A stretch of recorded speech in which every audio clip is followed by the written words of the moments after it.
I'm snaking. I don't even know how I would snake any of them. How would I snake any of these people in question? Wasn't dishonest or lie or anything. Um, did you and Clyde fall out about Naruto vs. Ichigo? No, that's cringe. Stop being cringy.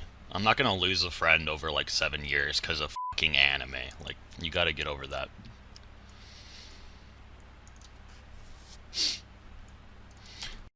Yeah, I don't lie to people. Like, I'm not like snaky. I'm very like when it comes to my relationships with people, I always tell people like what I think and how I feel and all those things. I'm never like, if I don't like you, you can just like tell. You know what I mean? So no, I'm not snaky at all. That's very disingenuous to say. Especially people that have known me in public. You know me in the old Discord servers or anything. If I didn't like you, you would just know, bro. Like, it was just wildly apparent. So no, I never snaked anybody or anything like that. Sometimes things just don't work out. You know what I mean? For many different reasons. So we do need Clyde versus Swag, man. Oh, But I'm not close to Clyde anymore, so I can't instigate it. Like, I would not have helped Clyde and Chuck make a career. I could have done everything I've done now without any of those losers. So That podcast is not happening. That shit is not happening, bro. That shit is not happening. Hey, that shit ain't happening, bro. All I'm gonna say, bro, it's not me. That's all I'm gonna say. It's not me. I can show receipts for this shit. All I can say is that I tried. Nobody can blame it on me. I would be worried about anyone blaming on me if I didn't have the fucking like evidence to back up that it's not me. I'm just saying, if it comes to like that, I have to prove it's who did what. I can just prove it wasn't me. Actually, hold on. Let me delete this community tab post because I'm not sure that shit is happening anymore. It would be a miracle if that podcast happens at this point.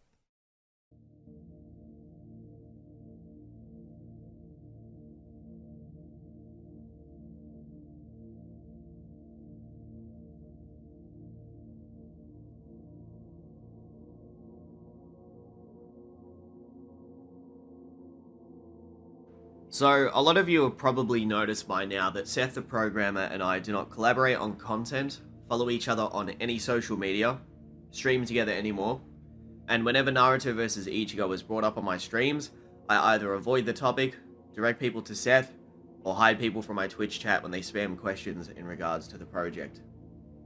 Well, for those of you unaware, Seth and I have not spoken in voice chat since January of 2022.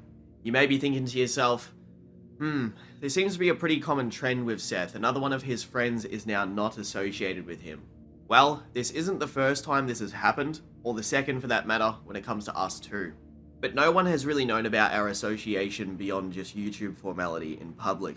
All of the stuff in this video has been kept a secret, mostly because I thought he and I could just move on, do our YouTube stuff, and be adults. But just like every other time, where we've had drama like this, or he's deleted or blocked me, or cut me off for any random drop of the hat reason, he just can't stop himself from talking about me, my friends, or his own quote-unquote friends on his streams, his videos, or anywhere else. And with the very clear recent spiral of his mental health, which can be seen by his sporadic tweets and the stuff that he says on his streams, also the threats about doing something to the community and then other little shots here and there that he pops at me on stream all the time, my hand has been forced. Trust me when I say I did not want to have to make this video. Along with that though, there are channels popping up spreading drama about Seth that I wasn't even aware of, and I have a suspicion that he is going to attempt to throw me under the bus to avoid any criticism for his handling of the Naruto vs. Ichigo project, which I will get into in this video. I'm going to get very in-depth about that because you guys deserve to know the truth in regards to that project.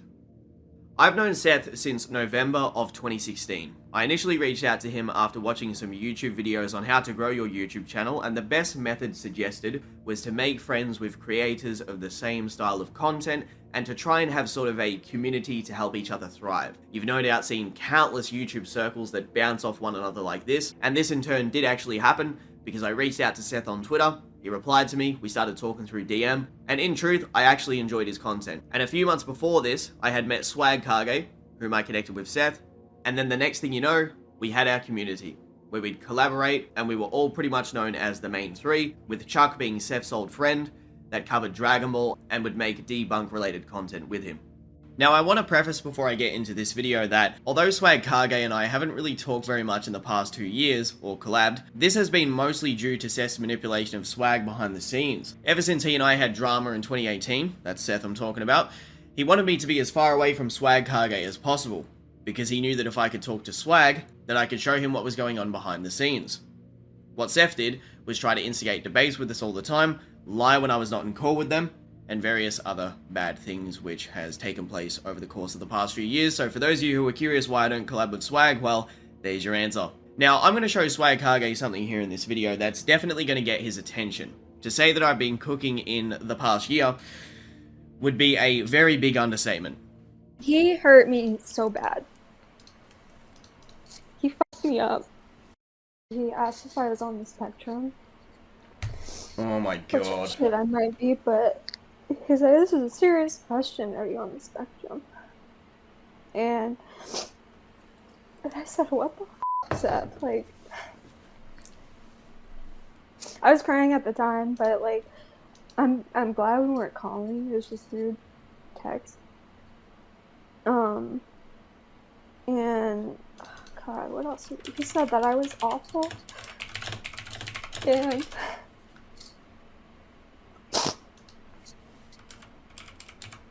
it was just horrible. He said I was disgusting. I'm really... I'm genuinely with all my heart. I'm so sorry. It's okay, it's not your fault. I did not deserve that. I did not deserve that. And, I blocked him. Rightfully so, I blocked him. I was like, F you, I'm out. Now, to give you guys some context as to how serious this situation could potentially be, well, Seth is the type who would willingly slander Swag Kage or I, and anything we've told him in private, he would instantly tell the public about. It's just within his character to act this way. He will go so far to lie, and has even done so about things as serious as false rape allegations.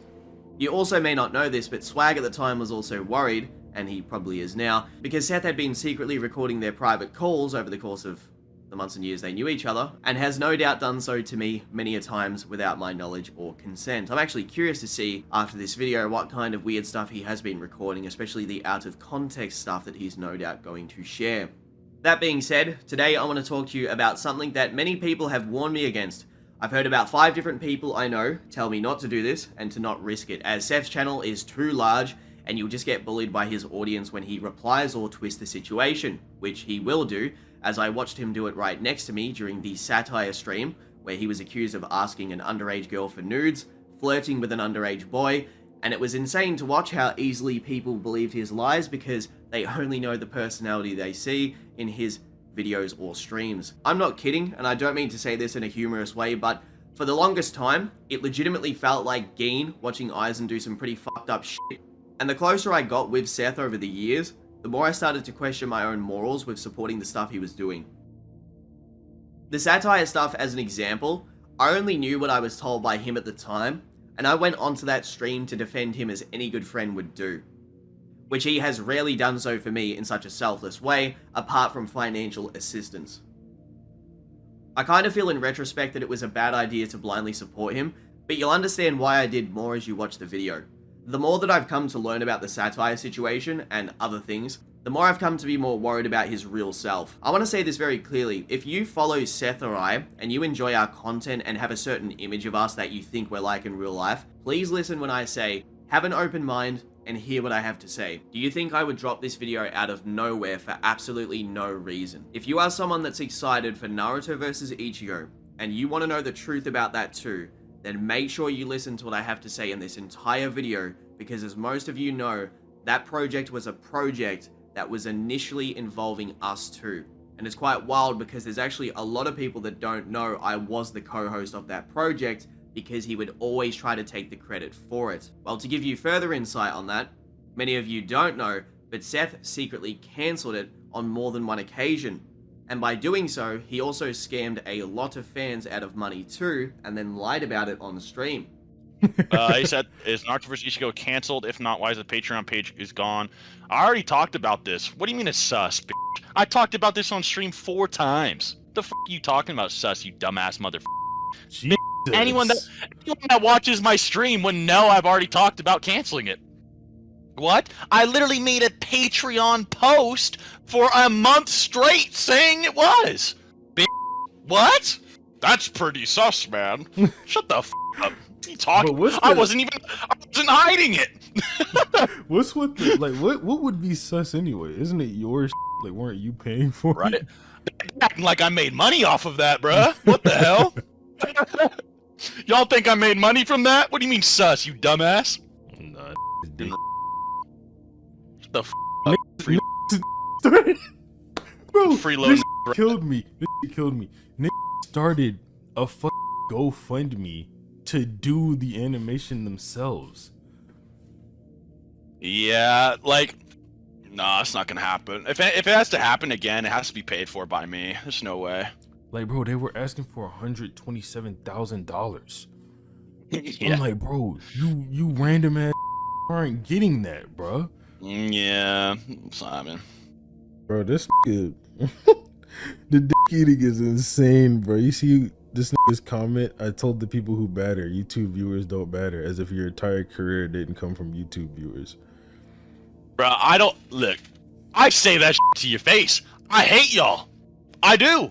I hate you, and I've said it since day one. I call y'all for giving me money. I pack you on site. All we do is just talk each other. You hate me, I hate you. It's a mutual hate relationship. That's just how it is. So it's always been that way. Thanks for the 20, my nigga. I literally sit here call you my son. Look at Geets' dumb again coming in $20. Like, oh, it's like clockwork. I don't give a Chill out on Geets, bro. Chill out on my nigga Geets. But I love Geets, but he's and I'll say that straight up. Now, after this little stream clip where Seth is getting nervous at being questioned about what happened to the project, Seth then goes on to lie about how much the project actually made by claiming it only made $1,000. How much is one guy's salary? The Patreon didn't even make as much as you think remotely. I think the Patreon was only like 1K. Oh, no. That's what I mean. The Patreon's only like 1K, bro. Like, you know what I mean? That's nothing. Yeah, it's really not that high. Like, people over-exaggerate, I think. And like, dude, so not only was the Patreon like only like around 1K, but like there's like 10 people in my like Discord server that were like $100 donos. You know what I mean? So like those guys pretty much paid for the whole thing themselves of the Patreon, you know what I mean? So, bro. Yeah. So in this screenshot here, where he's talking to me directly after we had advertised the Patreon, he confirms it made around $10,000, which directly goes against what he was saying, and if anyone's going to know the amount that the Patreon had, it's going to be us too, considering we were the ones working on the project. And I got some other stuff to show you guys, so enjoy these little recordings from 2 of the people who supported the project in the Patreon, who both donated over $2,000 themselves. And then on stream, when he was like, oh yeah, the Patreon hardly got any money, I was like, bruh. Me, Billy, freaking Thomas Azor White, like, we all put in a ton of money in this. Like, how much? You guys... How much did you like, contribute? Because you used to have a pretty frequent, like, you had a consistent job at that time, didn't you? Yeah, I was working warehouse, working like 90-hour weeks. I was busting my ass. How much do you believe you contributed altogether? Like, what did it accumulate to? At least 2K? Yeah, it's similar to what Billy donated by himself. It's funny because Seth claims that in total it made about $1,000. There's a screenshot I actually found where he verbatim states that within the first few months it made $10,000, which directly goes against what he said on stream. Yeah. It's just like, you like went at it, and then when he said, yo, it didn't make any money, like, his next stream, I was in there calling him out. I was like, yo, like, what the fuck? Why the fuck are you lying to your fans? Like, why are you being a rat? And he just never answered. I was like, this is Towards Naruto versus Ichigo, I didn't donate into Patreon because I quickly left the Patreon once I realized it was bullshit and you weren't actually getting anything. Okay. So I was just donating to him directly for the Naruto vs Ichigo project. And what do you think that accumulated to? Around $2 to $3 grand. If I'm lowballing, $2 grand. Here's a screenshot of him saying that, as it stands right now, he doesn't even care. He's just going to make the project for money. But we're going to get more into that in the video because you guys need some context on this situation. The result of this video will be false drama spread about me. His larger audience aren't going to listen to me, regardless of the massive preponderance of evidence that I'm going to show in the video. Seth will no doubt lie about me and 100% try to come after me beyond just a YouTube response or a response on his Twitch. I will absolutely have people come after me that don't know the nuance of the situation, especially people that he has lied to, and so on and so forth. And blah blah blah, there's so many bad things that could come out of this. But here's the thing. Outside of YouTube, I have literally nothing to lose. So one thing I won't do is allow myself to be a scapegoat for this sociopathic rat fuck. I also implore anyone out there who has known Seth for many years, especially before this YouTube stuff, to make your voices heard and to share this video. I bet there's drama out there about Seth that hasn't seen the light of day because of how intimidated people are to expose him. Don't worry though, I'll do what everyone else is too scared to do or has failed at in the past. Believe me when I say, for a long time I did consider Seth one of my closest, if not my best friend, and I have many good memories of us, especially all the times we watched TV shows together, had streams together, made some fire-ass videos together, played games in private, spent times having some very deep conversations. There are many things that I can look back on and say those were good times with him, but sadly, you guys don't even know a smidgen of the bad shit that happened behind the scenes. I could actually tell that part of him did enjoy our dynamic together, but there was always something about him that made me very careful around him, especially with what I would tell him about myself. Even people from the Google Plus days that knew Seth a lot longer than I did, all warned me to be very careful with staying friends with him. This was a place that Seth had spent a lot of time in before the YouTube and Discord stuff really popped off. But I want to give you some context as to my situation before I became friends with Seth. During the end of 2016, I was living with my grandmother after moving out of a very abusive household, which I was in since around 5 years old. I witnessed violence almost every single day, drug use. I was abused myself so much to the point that when I would walk home from school, I would literally pray that it would be a normal day when I would get home. I couldn't even complete my schooling or go to university, which was an aspiration of mine. As I turned around 17, 18, I wanted to do journalism and that just fell through completely. It was so bad actually that I remember when I was around 18 years old that I literally cried because I wasn't able to be accepted into a single university because I didn't complete my high schooling. Obviously, I should have known at the time, but that's how important it was to me, and because of my home situation, I could never complete any schooling. I couldn't even pursue my initial inspirations of wanting to be in the AFL, which is the sport that we play in Australia. It's a very unique sport that we only play in our country, and couldn't pursue that because of my childhood too. I even experienced my stepfather beating my mother countless times when I was younger, especially at times when I was too young to help. Trying to strangle her to death in her sleep, which I could actually hear from my bedroom while I'd be lying in bed petrified. And much, much more all around from the ages of 5 to 18, and I've rarely ever spoken about this on stream or in videos. In fact, not many people know anything about my childhood. They just think I'm an asshole that streams and talks to people and that I had an easy childhood, but it was, it couldn't be further from the truth. Maybe one day in the future I'll explain all this in a video, but just know that's just a small bit of it, and yeah, my life up to this point has not been a fun experience, that's for sure. From 2015 to December of 2016, I had a girlfriend that I would say was the closest thing that I had to family my entire life. Someone I legitimately would have died for if I had to at the time. It's cringe to say this, but I do want to lay out how important this person was to me because it's very pivotal to this story and how I met Seth and just that whole time period in general. I've been through some bad stuff and have lost a lot in life, but this legitimately destroyed me as a person for many years. No one had treated me like she had did at the time, and at the time I took it for granted. Honestly, without giving myself an excuse, a lot of it was because of my past bad experiences, and I really did take it for granted. After a year with this individual, they had left me completely in around December of 2016, and this was a month into already being friends with Seth. Throughout this time period, Seth and I would have some pretty deep conversations, and it was good to have a friend at the time to talk to that actually listened. Seth honestly didn't tell me anything that I didn't already know. I already knew the scope of the situation, and that's what made me even more depressed. But I did appreciate having him to talk to about this stuff. That's what mattered to me. That being said, my mental health and my physical health became really bad.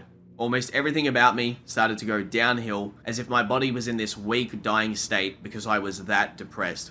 I wrote 3-page suicide notes. I researched the easiest way to essentially commit toaster and bath, and I even bought medication specifically to overdose on. At the time too, I also kept messing up quite a lot because I had a undiagnosed case of anxiety, which I then got diagnosed thanks to seeing a doctor and some psychologists. So even if I wanted to, I couldn't even get proper employment because I probably would have looked like a crazy person while working at the job.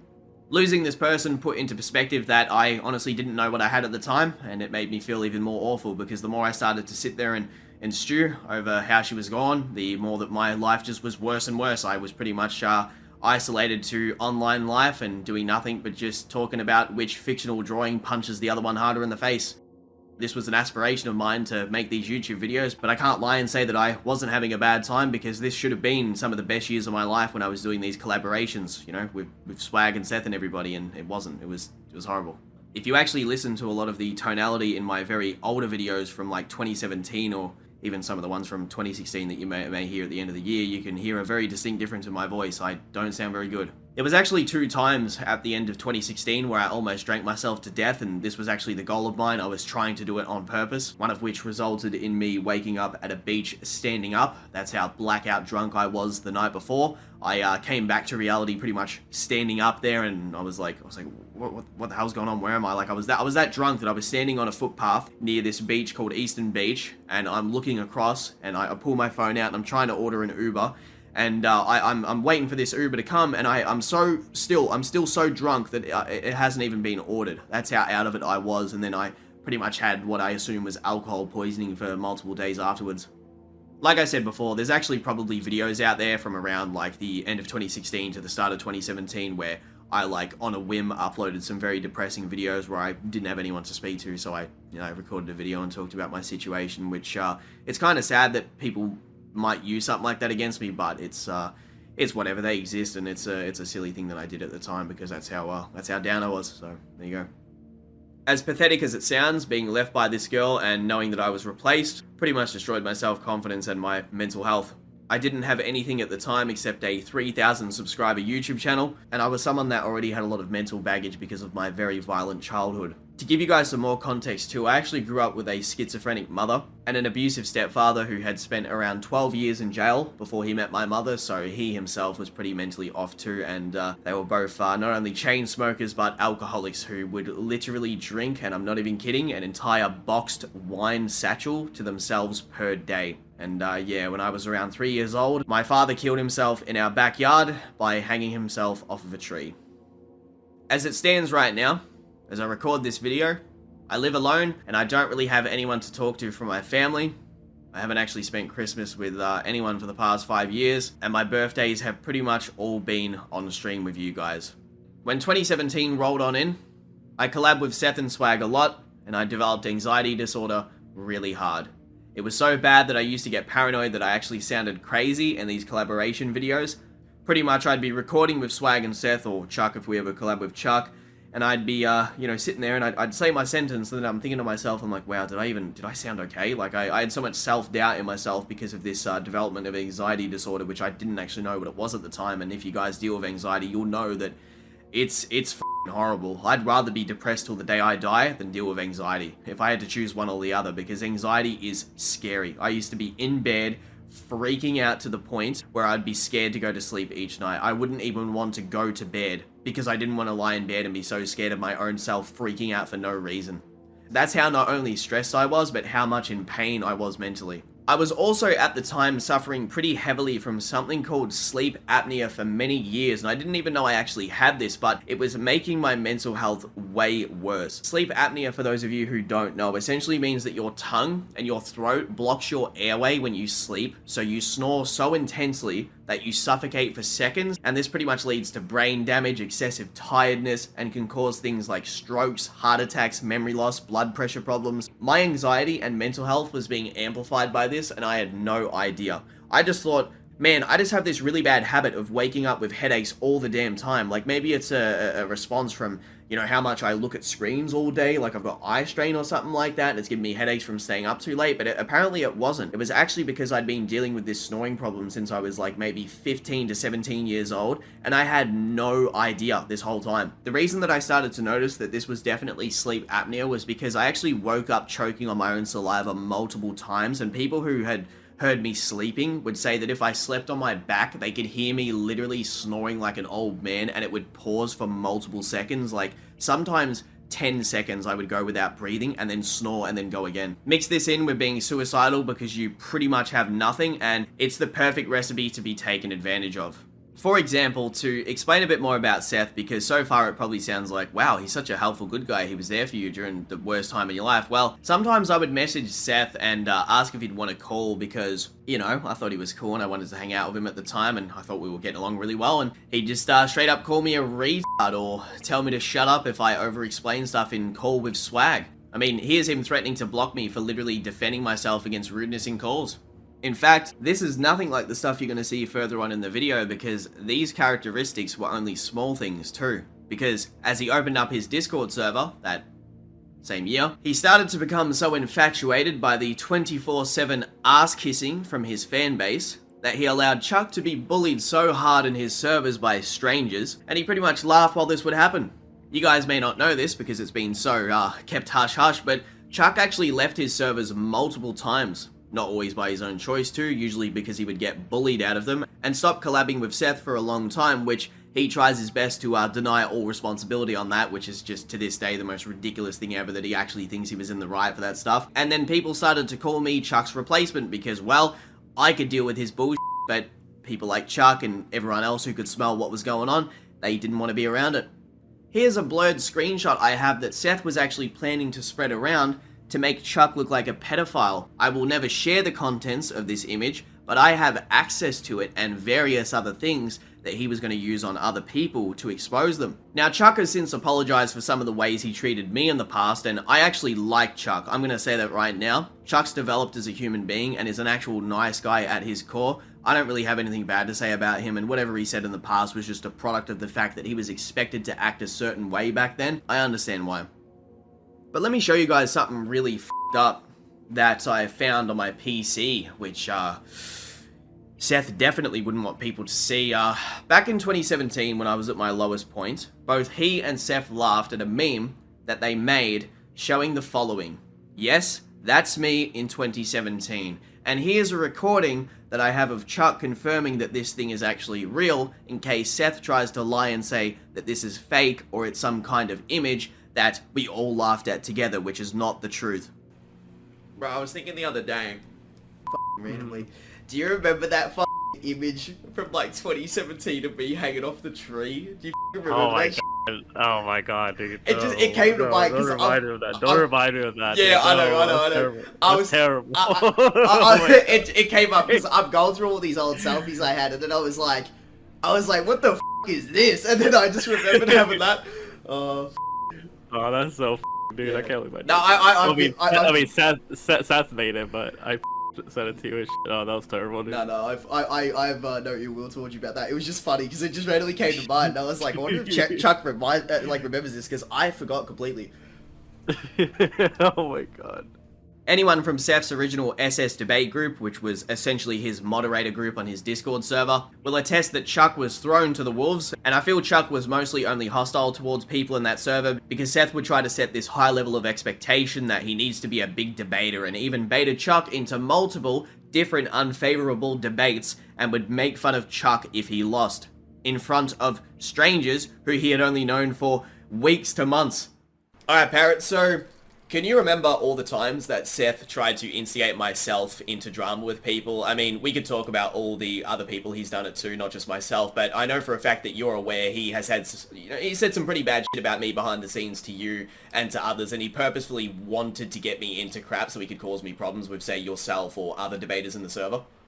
Yeah. I mean, the most notable thing I remember is him specifically trying to start beef between me and you over like various Bleach things or the like KSI, like Logan Paul Yeah.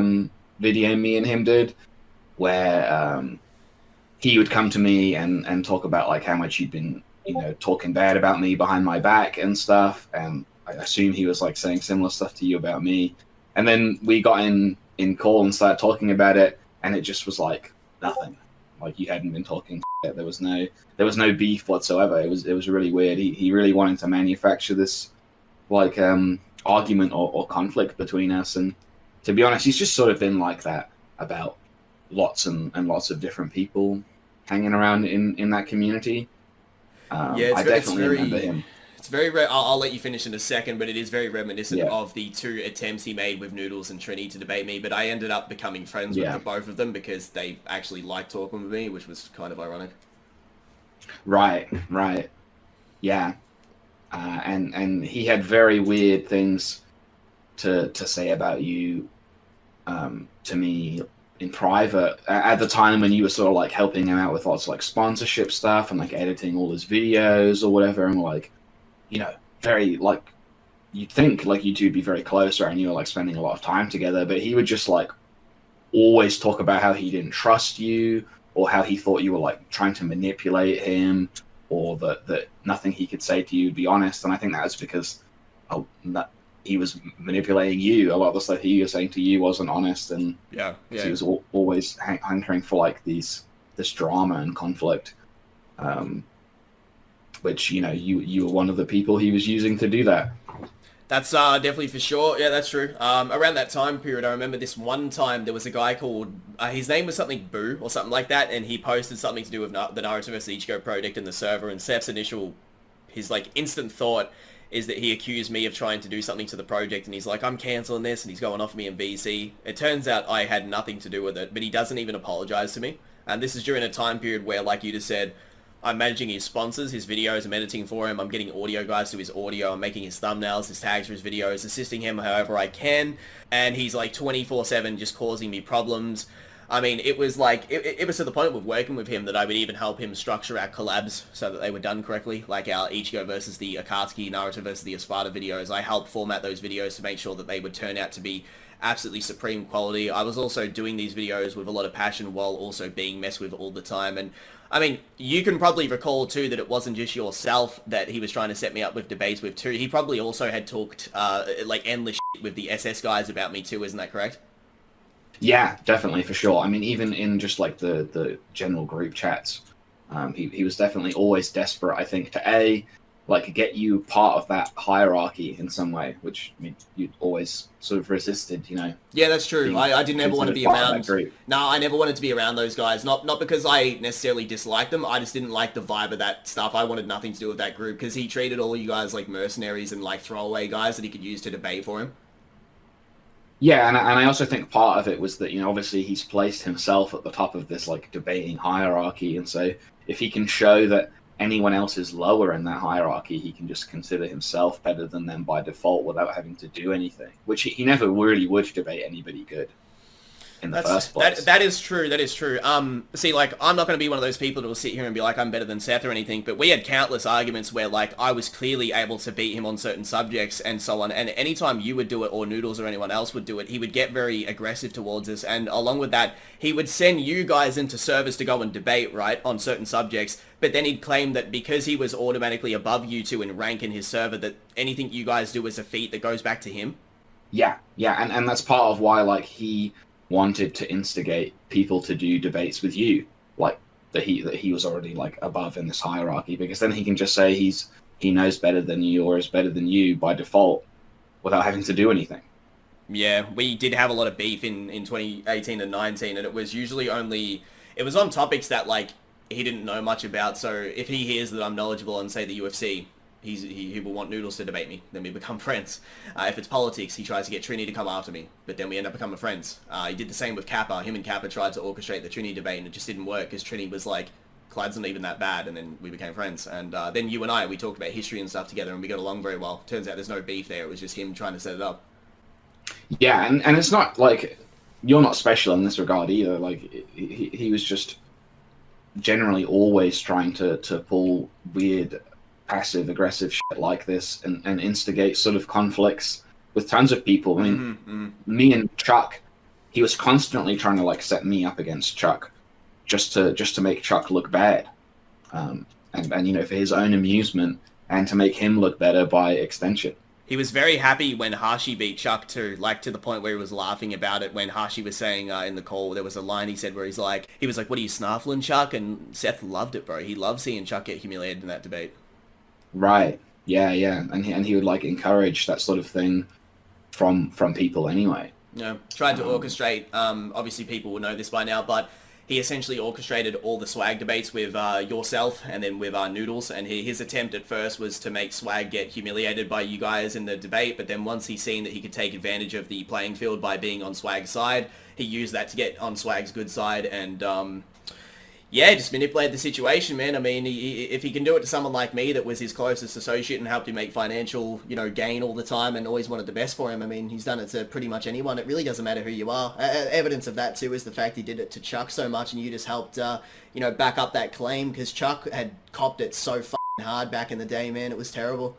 Yeah, I mean, Seth just really wanted to see him get humiliated. That's why he, like, encouraged him, or basically, like, pressured him heavily to going into, like, the politics servers and started debating like moral philosophy with like Chuck's not educated in moral philosophy or whatever, right? It's like debating these philosophy students and stuff. Like obviously he's gonna look bad, but that was just what he wanted. And yeah, with the Swag stuff, I mean, afterwards he would just like consistently lie about the conversations me and him had because he decided he wanted to like switch over to being Swag's buddy instead of mine or whatever. There's like a video up where like whatever, all my biggest haters try to jump me at the same time and it doesn't really work out, but like I call him out for like saying certain things and then he's like not willing to admit to. Yeah, like you would know this too, Parrot. You can actually back this up. Think about the countless amount of times that he talks Swag behind the scenes. Oh yeah, all the time, constantly. Yeah. He really looked down on Swag and just thought that he was like an idiot or beneath him and didn't really know anything about Naruto and just wanted to like use the fact that Swag was like this big channel to get ahead. He never really had anything good to say about Swag at all. No, he didn't. Like, no, even in private with me. Partnership. Yeah, that's true. He'd always refer to him as a partner, not a friend. That was common language I'd always hear. When it come to Swag, he'd try to, like, instigate me and him debating political stuff. But, bro, when me and Swag are in call, like, I'll drop any subject. I don't care about politics when he and I are in call. And he was always trying to make this, like, weird agenda. Like, that Swag and I were always, like, at each other's throats, like, conservative versus lefty type shit. But it was really never like that. It was actually him 24/7 just talking bad about Swag, and then it would trickle down to me where my language would change around him because when you're around toxic people it becomes the norm, and like I would say stuff about Swag that normally I wouldn't. I've always considered him a friend, and I'm sure that he is absolutely aware that me and him, like, regardless of all the stuff, will always be friends at our core, but it was really propagated by him, bro. Like, and you've seen it yourself. He fucking hated Swag behind the scenes. Yeah, which I mean was a lot to do with like his own ego as well, I think. Yeah, it was definitely jealousy of his channel size. He hated how Swag got big on Naruto so casually, and he really didn't like that he was so much more likable. And what's funny is that my passion for Naruto, which has been burnt out from working on Seth's channel, is the reason why his Naruto videos even did well. Noodles and yourself helped him scale the videos. Now, I did the editing for the videos, and the reason the videos look so good is because I treated them like they were my own content. Right, yeah. I know a lot of those videos you did were like, I remember you spending like way longer on them than I ever would have with the editing. Which he would rush me with, and he would be like, MJ would have had it done sooner, and this is no offense to MJ, I like MJ, but MJ is quite notorious amongst a lot of us creators for taking a long time for getting videos done on time. I don't mean to throw him under the bus, truthfully, but he really did. He's done it to me and Swag and Seth multiple times where he's taken too long. I was always good with communication. If I took extra time out of laziness, or let's say I wasn't motivated to do it, I would always be vocal and ask for extra time, and I always really did. If I was given enough time, I would always put a lot of love into those videos and try to make them as good as my own. Yeah, and also video editing is like a really tedious thing. So yeah, like no hate on anybody who delays their video editing. I certainly do when I'm editing as well. Yeah, So I do it with my own. My own videos can take 3 weeks to make sometimes. Dongai Ichigo took me a month because I wanted to do it very meticulously and not rush anything. yeah, and it's really boring as well. But no, I remember him really pressuring you on video deadlines a lot, like quite excessively. Yeah. On more than one occasion. And I remember like the MJ comment you were talking about too. Yeah, he used to say that sort of shit to me privately as well. He'd be like, "Man, Clyde's editing like takes too long or whatever," and MJ does it quicker, or whoever else is making his videos. The funny part was, of all the editors, it turns out I was the most consistent one of any of them. Like, I was the one that was the most reliable with the advertisements, because I didn't just edit, I also got him sponsorships and used to help him out with second channel content and setting up his Twitch. I helped him get his Twitch name through Living Ichigo, set that up for him. You know, like, all just the sponsors alone, the amount of money he made because of me doing the negotiations for him was crazy. There was even deals that I set up that were 10k that he never even did because he just didn't want to do them too. So there was even money that was technically just, like, thrown away. It's because he can't edit his own videos, so... True, yeah. And he doesn't write his own script most of the time either, so... He also doesn't do his thumbnails, his tags, titles, tweets. He even asked me to start doing his tweets for him too, and I said, I can't do that. It's too much to manage. Like, your Twitter has to be you. That's what I said. Yeah. So many of those his videos, like the scripts, were just entirely written by me. I mean, some of those videos aren't even up anymore. But even of the videos that are up right now, like most of his biggest videos were just scripts that were written by me and edited by you. He popped off at me one time because I couldn't get a Death Note video done in a single day. I took an extra day, the video still popped off anyway. It was just like, if you want quality, you can't rush me, bro. Like, I don't even edit my own videos that fast because I can't do it. It's too stressful. Not in one day. I never anything be able to edit a video in one day. Nope, it'd just be sloppy and look ugly. But that's pretty much that. I'll end the recording right. The only thing Six is good at in life is literally eating and talking about Naruto, bruh. I don't even know why y'all try to interact with him in his server. He doesn't have anything of value to offer the world. If it's not about a Naruto data book, like, why the are you talking to him? Have you heard him talk about anything else in existence? Like, what the why would you ever try to have a conversation with him? What do you gain? Why do you him then? Cause I upload Naruto content, dumbass. The what do you mean? Like, what? Cause I upload Naruto videos. Speaking of his character, in private, Seth and I had talked about how in 2017 we thought that iDubbbz was low-key not as edgy as people were making him out to be, so we discussed making a video. Seth at the time was too scared of the backlash, so I decided to make the video. Although a lot of my suspicions about iDubbbz being pretty soft turned out to be correct, iDubbbz was very famous for his content cop videos at the time and essentially destroying people's channels with a single video. I purchased clothing, assets for the video, I scripted it into a crazy long formatted documentary, and I pretty much ripped iDubbbz apart.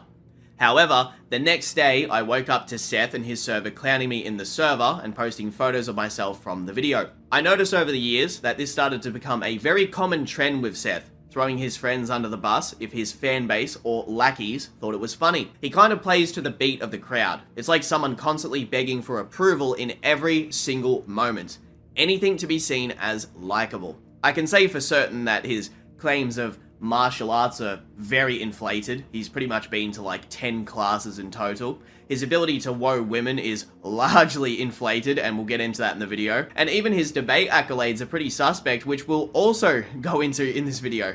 A lot of you guys that have been watching our streams for a pretty long time might actually remember Seth saying stuff like, ugh, I wish someone would just prove that Berserk is overrated, man. Like, I just don't think it's that good. And I can attest that he said stuff like this on stream with me, but then during another stream, after the unfortunate passing of the author, right, from a series that I fucking love, he suddenly pretends that he cares all of a sudden. He also did this countless times with Bleach, shitting on the series, then switching up when he knew that it would be beneficial both financially and publicly to support the series, especially with the anime returning. It's fine to dislike a series, like, I'm not gonna sit here and be like, oh, look what Seth said about Naruto, look what Seth said about Bleach, look what Seth said about this series, like, that's irrelevant. The point is, the constant lying to his fanbase is the problem. If I don't like a series, I'll straight up tell you guys. To this day, I'm not a fan of Boruto. It's just my taste.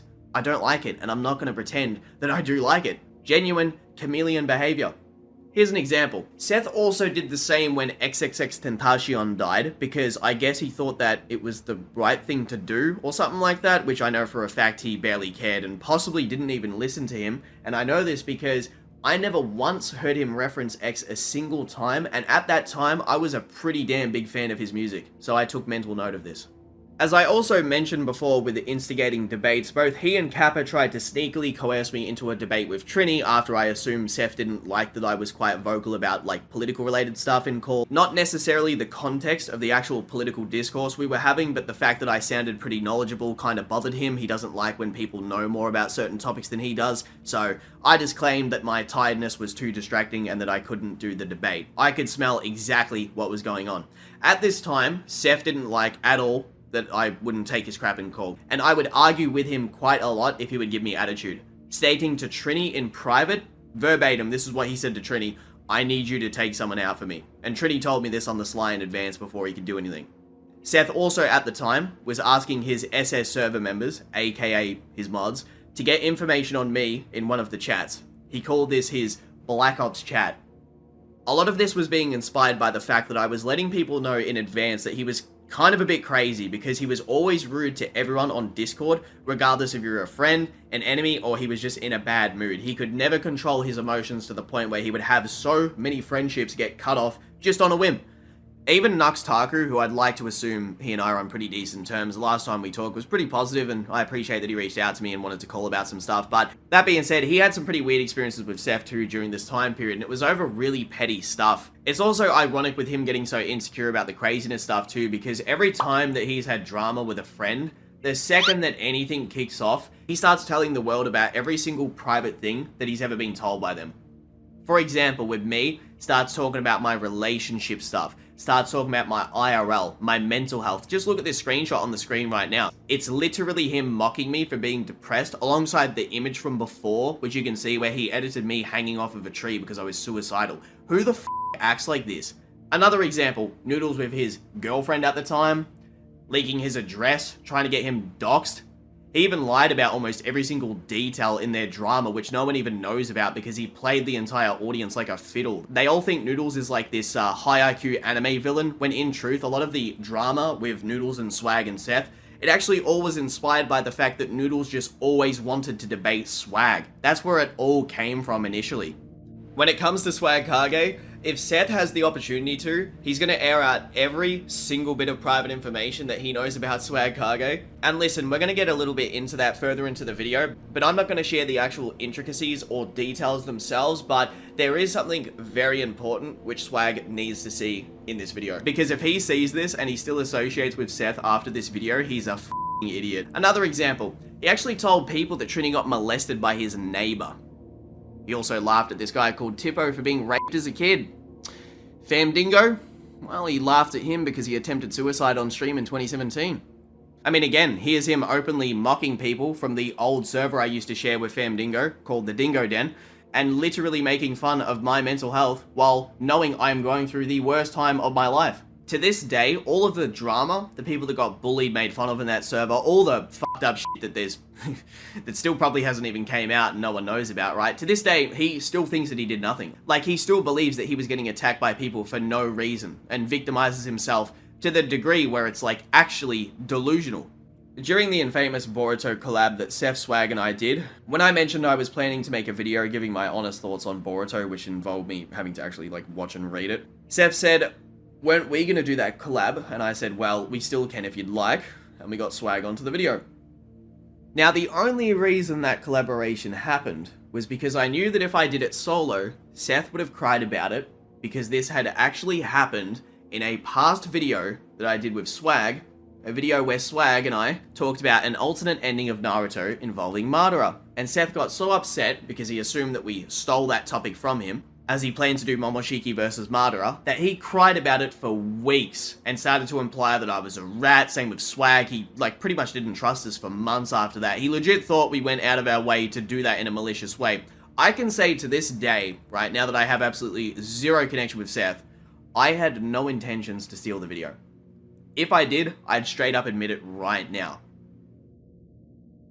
But this is where his weird paranoia started to get worse and worse the more that I knew him. The more that I started to get on him about his mental health and the way that he treated others, the more that he started to become really paranoid about everyone coming after him. He'd always think that I had some ulterior motive, like I was trying to get something from him, steal money, etc. Even with random people, regardless of how nice they were, it didn't matter. He'd do it with them too.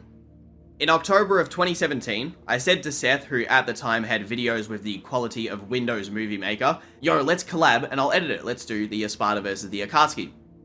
He was pretty excited to see what I could do, and at the time was very impressed.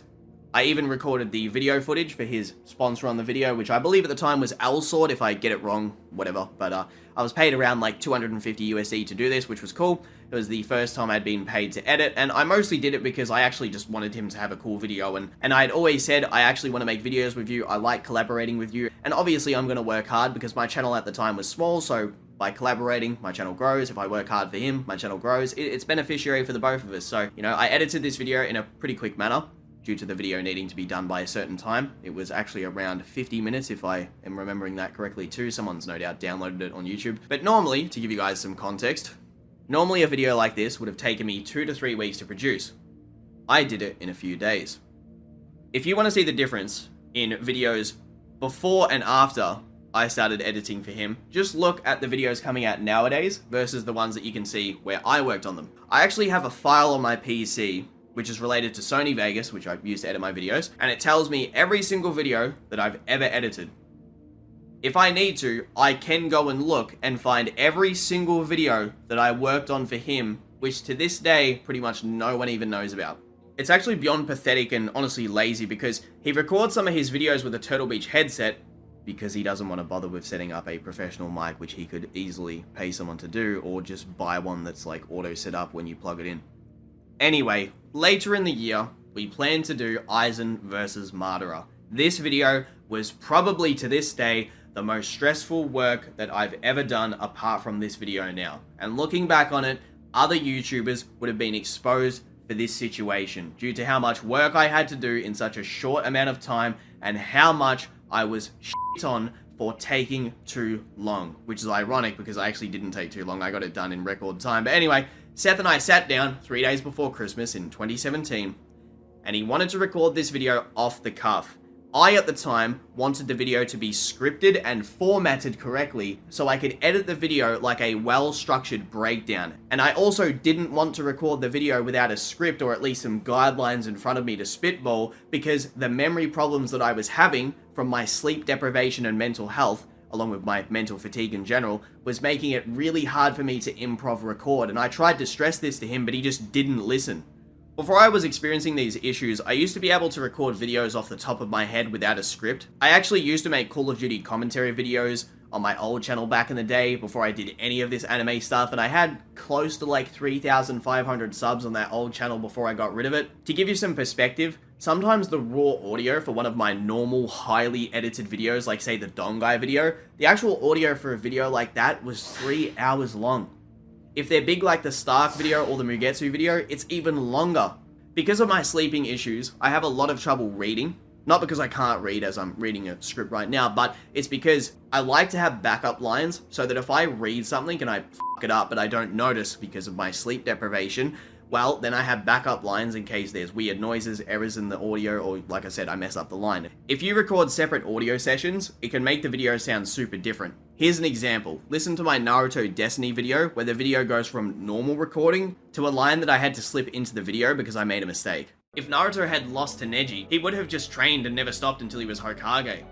Gaara's character showed us how dark this stuff can get, as he was basically insane due to his tail beast. And to think that it's a blessing to have the 9 tails inside of you. What's really annoying too is that I've always been a very hard worker on videos, and Seth for the longest time just assumed I was playing this up. I was so tired all the time that my vision wouldn't even stay straight. I couldn't even play video games properly anymore because I'd feel like a zombie. It's like my brain was super dehydrated, and I was so weak that I'd need to sleep multiple times throughout the day. If you research sleep apnea and then mix that in with how bad my mental health was at the time, you'll find out that I was pretty much dying in my sleep, but I didn't even know it. And then you add anxiety disorder to that, and you've got my situation. It was f***ed. That being said, we had to delay the video by a day. And once we had recorded the video like I instructed, I was made to edit an hour-long video in 48 hours during Christmas, along with engineering the audio myself, which that by itself took hours. I never do audio these days. I always have someone do it because it takes so long, but I banged out both the audio and the video. And you know what? The motivation for the video was never money-oriented. I did it for Seth because I wanted to show him how cool my editing could make our video, and I was excited to collab with him. That was the motivation for the video the whole time. I always wanted to make videos like some death battle type stuff, but I wanted to do it with someone that, as a co-host, being Seth and vice versa, we would actually have a cool dynamic that wasn't cringe like I believe their videos were. That's why I was so passionate to not only do such heavy work, but I actually put up with all his bullshit because I thought he was my really close friend at the time.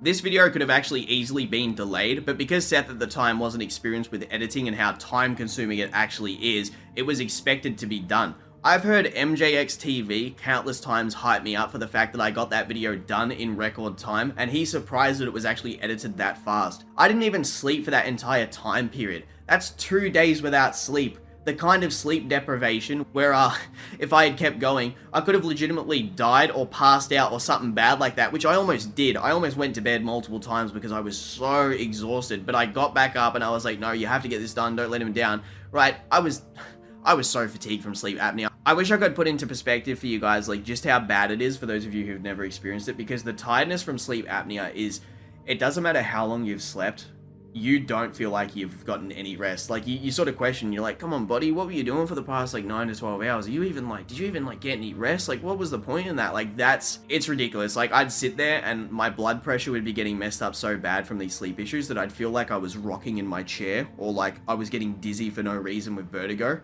But anyway, all that aside, I got it done. I'd also get weird messages from him where he would try to rush me with videos, but he'd try to do it in a sly way where, like, it's as if he didn't realize that, like, other people have a monologue in their brain, like, yo, he's kind of being weird through DM, and this was, like, not a one-off thing, it was all the time. It was like, yo, how's the video coming, man? Oh, yo, edit faster, Clyde, yo, you can do it. And it was always sarcastic, too. It was never encouraging, which I would say, like, dude, you know, if you were nicer to me, like, I could easily get this video done faster. I want positive attitude. Like, I'm gonna feel personally more in debt to someone that's nice to me, as opposed to someone who is an asshole to me. It's just how I operate. I don't really respond good to negative attitude. In fact, it turns me off of doing something for someone because I'll happily feel way worse if I have to do something for someone that's nice to me. That's just how I am. But anyway, to give you guys some understanding, if I was like a game producer or an engineer or something like that, right, and I complained about this to work safety, he would get in so much trouble because the amount of work that he was making me do while shaming me for quote-unquote being lazy or implying to other people I was slacking off, even though he's never been able to edit a video even like I do back in 2017. My editing is heaven and earth better than it was back then. But even still, if you had to put a gun to his head hypothetically and say, edit that video, Seth, he wouldn't even be able to because he doesn't know how to. But anyway, in January, while Seth and I were playing Naruto together, I said to him, hey Seth, I really want to move out. My grandmother is being really weird towards me, and same with my other family members, and I offered to edit 20 videos for him for 4,000 USD flat, which I think I broke it down to, like, you know, 20 videos divided by like $200 each, which I thought was a pretty fair rate. And this is how desperate I was to move out at the time. If I had a normal living situation at the time, I could have easily stayed with my grandmother or hypothetical parents, saved up all the YouTube money I got over time, and by now I would no doubt probably own my own home or be much more financially better off. But yeah, pretty frustrating. I dived into this on veteran mode, and I did it in a very silly way too because I was in such a bad spot. That being said though, Seth accepted and rounded it off to 5,000 USD as a gentleman's agreement, and I also had a notepad plus, like I said before, the Sony Vegas file, which lets me know which videos I actually edited for him, and I'd make a note as I would edit the videos. And I can say this was probably the stupidest decision that I've ever made in my life, because now I was in debt to Seth. As Seth's channel grew and he became closer with his debate goobers, his ego became ridiculous and his paranoia became genuinely weird. It was so bad that he accused me of trying to get his server banned when me and 3 of my server members that he knew who were also in his server went into his server and spam Thanos memes to annoy one of the moderators named Tempest at the time. Then Seth banned me, and in voice chat in the server started to insult me to randoms in front of everyone, right? And called me some pretty nasty things, did the same to all the other people he banned. Then he banned people like my friend Charlie and Goob, just got rid of him out the server. And it got so bad after that he thinks I was trying to steal members from his server to make my own. I already had my own server, people already watched my videos, people obviously happened to like some of the content I was putting out. Actual sentient human beings that enjoyed talking to me in VC, that verbatim said to me, Clyde, that's crazy. Why would he even care if we join your server? He doesn't even give us the time of day anyway, which was true. All the people that joined my server through his or through my comment section, right? Those people never interacted with Seth the same way his lackeys did whatsoever. He never even liked these guys. In fact, one of them named Charlie, who was also from Australia like me, he became friends with me because while he was getting bullied in that server at the age of 15 and having his workout photos spammed by Seth in the server of 8,000 people, I was actually nice to him. And this came to be over a minor disagreement where Seth got insecure about his physique towards Charlie, who was pretty f***ing ripped at that age. Seth also used to post photos of a guy called Omar, who I will talk about later in this video because he's the head animator of Naruto vs. Ichigo, and Seth would pretend that this physique of his, which is, Omar, you looking dicey, right? You looking good, right? Yeah, he used to pretend that that was, his own to randoms in his server.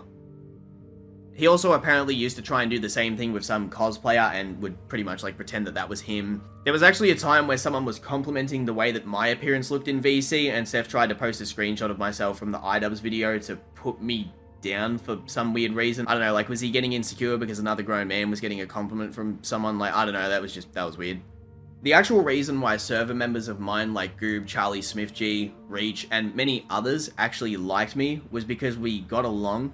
And what makes it more weird is that, why would he even care in the first place if people joined my server? He didn't even like those guys to begin with. He had issues with them on multiple occasions, and talked almost all of them in private, except maybe Reach, because Reach is like rarely ever around. Eventually through messages, I got Seth to admit that he had mental issues, and it genuinely got so exhausting dealing with him. I can frankly say that to this day, I have never had any experience, right, like this kind of stress from any other friend or content creator on YouTube to this degree. When I edited a video for Nux Taku, he was chill, gave me more time. Swag Kage, never complained, always chill. Chuck, super lenient, wasn't rude, respected how time consuming the work was, gave me like 2 weeks one time to edit a video because I needed to juggle both Seth's channel, my channel, and his video, and he didn't even care. He said, it's all good bro, just send it over whenever. I will admit, there was probably like 2 through 5 times max where I did make mistakes with videos, or there was like an audio issue where I had to bang out, say, the Topo video in 24 hours, which was like 20 minutes. And I took an extra day with Seth's Kingdom Hearts video, which honestly was a hard video to edit, not only because I had to download so much footage of stuff that I didn't know about, right? But I didn't even care about the series. I didn't grow up with it. You gotta understand, it's hard to have ideas to edit videos and improv editing while you're doing it, right?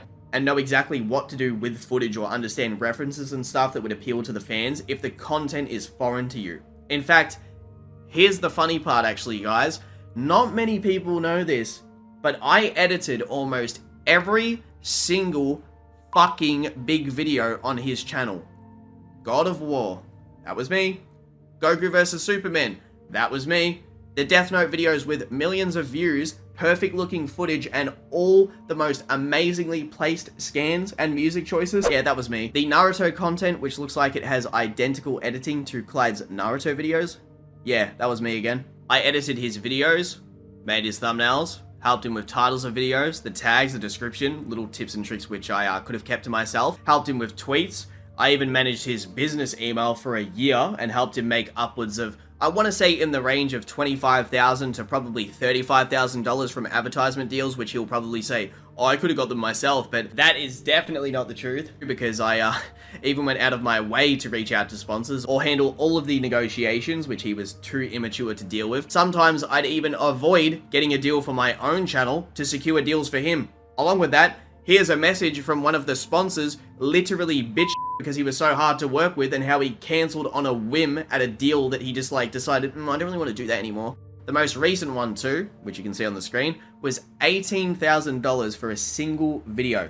I also got a deal which was pretty much the same for Swag Kage, and yeah, we'll come back to that because it's pretty important for the video. As 2018 went on, It got to a stage where I was legitimately sick of working with Seth. If he was nice to me, I would have happily kept editing, but he was being a legitimate douchebag to not just me, but so many other people that I knew.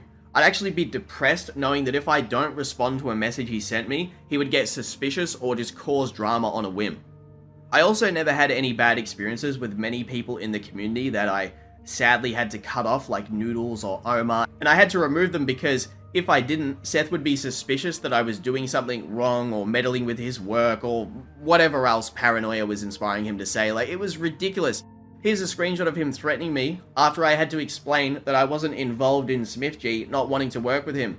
I had nothing to do with the situation. It was during a time period where Seth, out of nowhere, had just deleted me off Discord because I told him to stop being a baby because he was like, "You're a bad friend, you don't care about me, I know you don't care." After I'd spent countless calls trying to tell him to see a doctor, get veneers, look after himself, how to take care of his fucking facial skin with different kinds of creams and so on, even helped him pick out damn clothes for fuck's sake, and I'd get treated like that on a whim because he's having a bad fucking day. It actually had nothing to do with anything like me being involved. Smith straight up told me that he genuinely felt uncomfortable working with Seth and he knew that if he did, shit was gonna go wrong. To give you a consistent example of that too, here is audio recording of the head animator of Naruto vs. Ichigo explaining that multiple people who worked on the project had verbatim said that Seth was crazy, right? And that they needed to stop working with him and they advised the main animator to stop because of how weird he was to work with. Alright, Omar, so could you give me some examples of the kind of stuff that people who had worked on the project that stood away or warned you about certain things, what was the kind of like language they gave towards you in regards to working with Seth? Can you kind of summarize it within like a minute or so? How many times you heard this? And because you even told me that it wasn't just from the workers, it was also from family members too.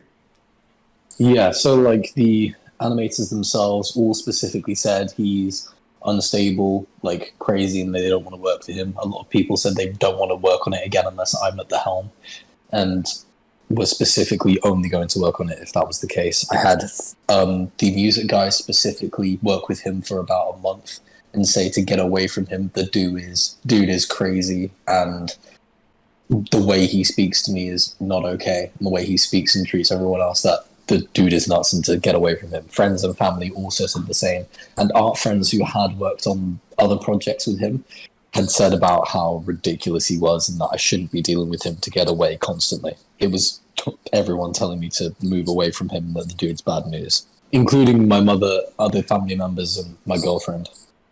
Also, here's an audio recording where the head animator of Naruto vs. Ichigo said that the majority of the reasons why he went to go see a psychologist was because of Seth.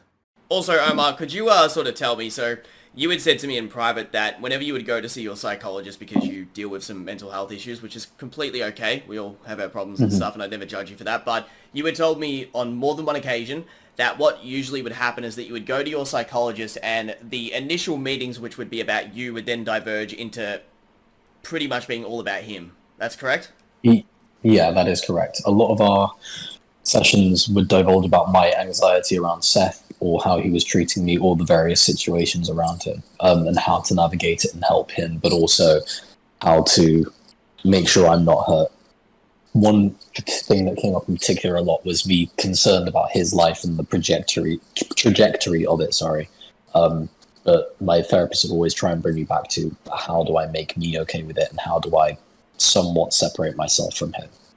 How do I protect myself? Yeah.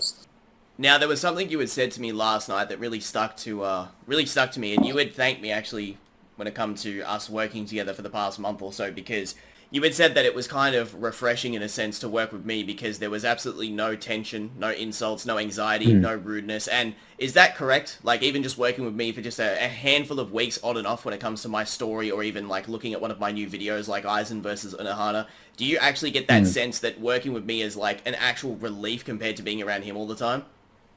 I would actually say it's not a relief, it's healing, because it's the opposite. Working with you is essentially washing away all the bad blood and bad experience I had from working with him. So working with you is entirely different, and honestly, yeah, like a breath of fresh air. The situation with Seth wasn't just editing, it was 24/7 being available. If he needed me for something, I'd have to go to him. If he wanted me to call or play games, I'd reluctantly go and do it. I even once left a call with a girl who I was very close with at the time because I had to prioritize answering his random request to call. And like I said, if I ignore him, he used to be suspect that I was doing something shady. And I had to keep this shit low-key all the time because it was embarrassing to talk about to people. But anyway, around July/August of 2018, I'm showering, and I get out of the shower, and I get these really weird messages from Seth, where he's coming at me accusing me of plagiarizing another YouTuber's intro, and I was like, nah, f*** this. And I messaged him, stating that I was going to pay him back the rest of the money that I owed him from the deal, which I think was like around $2,000 at the time, and I didn't even have the money, right? But I was going to try and do it anyway, and he went absolutely crazy when I deleted him, tweeting publicly about this, and even telling people that if I paid him back the remaining money, he wouldn't stop coming at me. Verbatim telling people that he was going to make sure I was homeless and, quote, eat out of the trash. He himself has even repeated this phrase before too, to try and make light of it. Also, here are screenshots of this being confirmed by Trini, who is talking to him in the screenshot, and him threatening me through messages with physical violence. He actually says in these messages here that he wants to meet up with me at Anime Expo so that he can try and do something to me, which he also threatened towards Fam Dingo. It got so weird at the time that Barack Obama, also known as Saving the Bees, and he'll probably remember this, had to step in and tell Seth to stop making things public, and even Chuck went at Seth and told him to stop, which to this day, I will say I respect Chuck very much for doing that, because this was clearly a product of the fact that of all the years that Chuck had been around Seth, he clearly thought, yeah, this isn't cool, dude, you're taking it too far, just like even Trini said. At the time, my friends Corey, Smith, John, Tippo were all supporting me, and Trini, of all people, was like, nah, this is too far, and warned me many times to keep my distance from Seth. Swag at the time too was helping me, and even while I was in the midst of having my name slandered, legitimate abuse of power from Seth, and sitting in my apartment thinking, holy shit, I'm f***ed, I have no money even if I want to pay him back and do the right thing, which I was attempting to do, I still told Swag to not come at Seth so hard, and Swag was about to post something in Seth's server that I will not say what it is, but I stopped him from doing it, even while I was in such a bad situation and had every reason to fight back like this. I'm sure you can guess what it probably was. If Swag is watching this, he will know specifically what I told him not to post in Seth's server. That should speak at least somewhat about the character that I have beyond just this YouTube bullshit. Eventually, Chuck was able to calm Seth down. Seth and I got into a call. We kept things cordial, and something I did, which I feel bad about to this day, was that I cut off Trini. However, during this time period, to give some context, many people, like Smith, had told me that Trini was instigating stuff and laughing at the situation because there was some weird third-party stuff going on, like hacking, doxing, and emails getting messed with by, we don't even know who to this day, but there's, you know, it's probably obvious who did it. And yeah, truthfully, I didn't really know Trini that well, or these characters that well for that matter, so I just want to say, hand out to Trini right now, I apologize for being a dickhead towards you. I know that you probably don't like me, but your advice was correct, and I think that you deserve to have some credit here because you were correct and you did do the right thing. And I hope you understand the nuance in the situation of that I didn't know who to trust. I was in a situation where, although I did have friends, I felt like I was alone because I was on the verge of homelessness, so I had no idea who to trust. Like, that's just the truth. And I was very silly. My youth at the time and not having experience with this kind of stuff was stupid. I should have been more wise.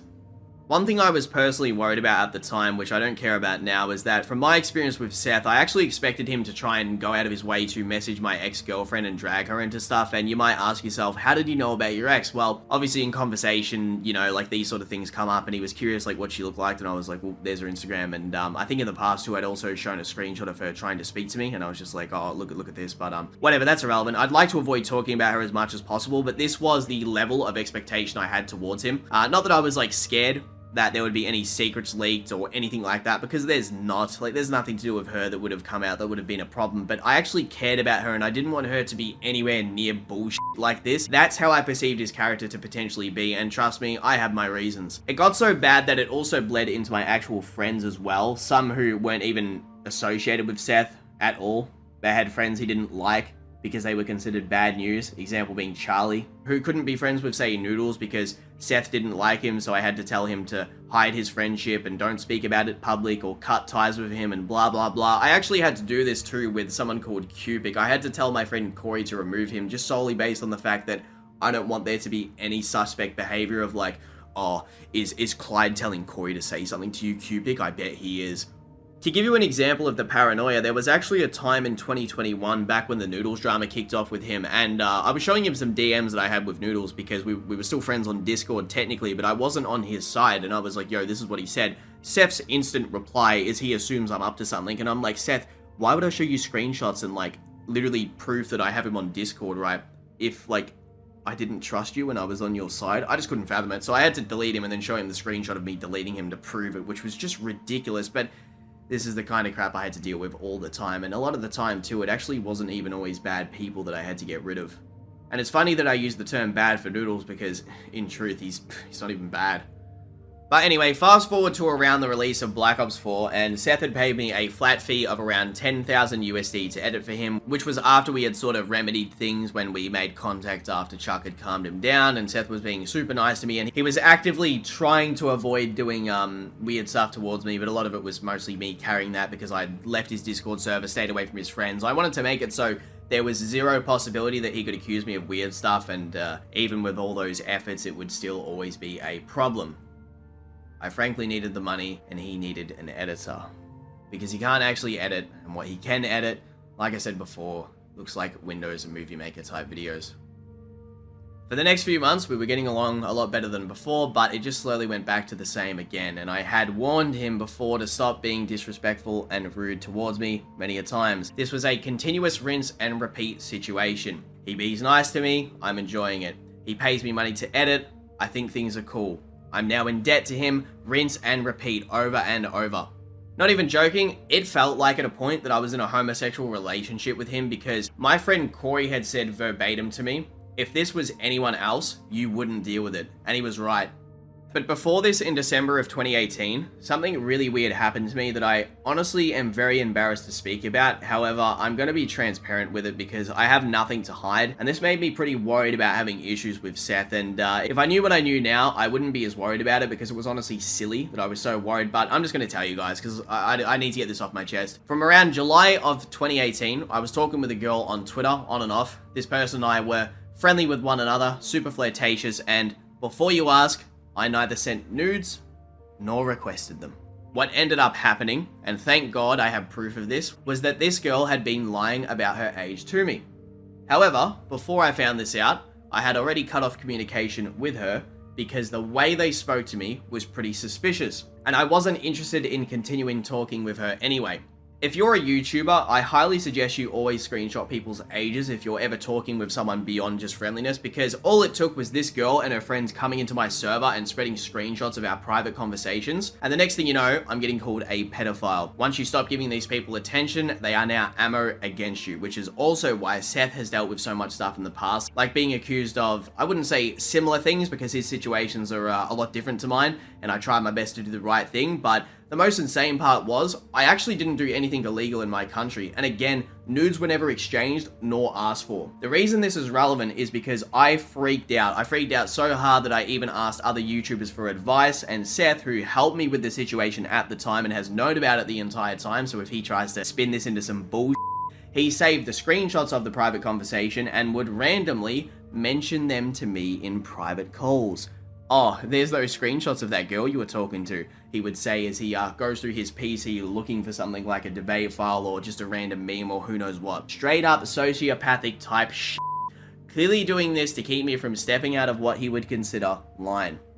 Looking back on it, it's kind of funny because in essence, it's pretty much just, oh man, Clyde's a dog in bed, oh my god. So even if the screenshots go out, like I actually don't give a f***. Like, I still didn't do anything wrong, and it made me very paranoid because of our power dynamic and my livelihood being connected with YouTube. Unlike many of you out there, I don't have a backup plan. I genuinely don't have any family to rely on. I couldn't even ask a family member to front me the cash initially in 2018 to pay him back and then f*** off. That's how desperate I was to get out. I would have rather been in debt to the bank tenfold than deal with this bullshit. But knowing Seth, he would just blatantly lie about it and propel the accusation of being a pedophile, and that's why I was so worried. It kind of reminds you guys of something, doesn't it? It's almost like that time he falsely accused someone of being a rapist and wouldn't drop it because he wanted to look like the good guy. What a weirdo. The difference in channel size and our power dynamic financially just made it feel more suffocating. If I don't take his disrespect or delete him, he will cause drama. If I don't take his disrespect or delete him, I will now be financially trapped with him and he can slander me in public while saying, "Where's the money, Clyde? Send me the money back." Even if I tried to pay him back, I would have to risk being thrown into drama like I said. He also made it evident at the time that he didn't care about the money itself, it was just to keep me financially trapped to him. Both Chuck and MJ had also said to me on individual occasions that my editing even inspired them to improve their own as they seen how much work I was putting into Seth's content, and I also avoided getting too close to content creators that Seth was associated with because I knew that if I was to break off from Seth at any point, it means close potential friendships and these people would have a weird perception of me because he would just lie, just like he did to Geekdom and everybody else. He claimed to Geekdom in private and other people that I had scammed him out of money, which was never the truth, he just lied. He also shared pictures of Geekdom to me, I want to say in 2017, maybe 18, before Geekdom had even shown his face off to anybody, and used to just talk endless shit about Geekdom and everybody else that he worked with. I've heard him literally laugh at Carthu doing bad against Jade in a debate, made fun of his relationship stuff in private, but then shit talk the thumbnails I make with Carthu behind my back, even though they always bang. Chuck has thanked me countless times for helping him make thumbnails and channel art. I never even asked him for payment for it, I literally just did it because Chuck was always nice to me. And I can say that I also did it because I did like Chuck. I think Chuck's a cool dude regardless of all the bullshit back in the day and how unfairly he's been represented. I do think that a lot of his behavior is just a product of the time period that he was a part of and also how he was expected by Seth to act a certain way. Just imagine for a second other YouTubers doing this snaky shit. They would get their channels ruined if they tried stuff like this. It was also annoying too because I'd even have to do stuff like, say, for example, Seth debated this guy where his recording messed up, so I came into the VC and recorded the whole re-debate for him, and these are things that I was never even paid for. Like, not to say that I would have asked, I would have done it for him if he was nicer to me, but like I said, this was 24/7 work. It was never just editing. It was literally being an assistant. At one stage, he actually said to me when he paid me the last time we worked together, he said, "Yep, Clyde, you're coming back on, you're gonna be my channel manager." And I was like, yeah, that's essentially what I'm doing, isn't it? Yeah, that's what I was thinking in my head. I also was so loyal to Seth too because he saw me as a bit of a threat due to how hard it was for me to be controlled and how I would always shit talk him. And unlike his usual lackeys, we used to argue a lot behind the scenes, but not many people even know about this stuff. As you can tell by our personalities on stream, we are very much like water and oil, and I did want to help him succeed, I truly did. Before we worked together, no one had helped me out financially like he did, and I grew up in a pretty bad area as a kid, which I don't want to exaggerate, but it was such a bad area that like pizza guys wouldn't even come to deliver pizza, and our school had to have like a massive steel fence put up around it because it was so violent in the area. There was shootings, gang violence. Most people I grew up with couldn't even afford to have school lunches or pay their bills. There were time periods when I was a kid where like my mother wouldn't even pay the internet bill for like 3 months. And sometimes we wouldn't even have enough for milk and bread because they would prioritize alcohol and cigarettes on top of that. But looking back, I gave him way too much credit for what was in truth to him pocket change. I mean, listen to him speak for himself. Seth has plenty of money. He's a millionaire. And this ties directly into Naruto versus Ichigo, which you guys are definitely interested in hearing about, especially after he cancelled it and only told his average 300 to 500 viewers on his Twitch. Naruto vs Ichigo was a project that came to fruition from our Madara vs Aizen video, which I slaved away and edited in record time. Seth always wanted to make it, and with our partnership of me being his editor and assistant, along with us being what I believe to be a cool replacement for Death Battle, it was going ahead. This project was always going to be beneficial for Seth, his channel, his credit, and his money going into it. I used to vocally always avoid taking any form of credit, even when I did the Patreon shoutout where I put it on my actual channel, which I then deleted when he accused me of being a bad friend out of literally nowhere. Then deleted me, due to me apparently not giving him enough attention when he thought that he was very sick from a certain thing which led to the world being locked down for the past 2 years.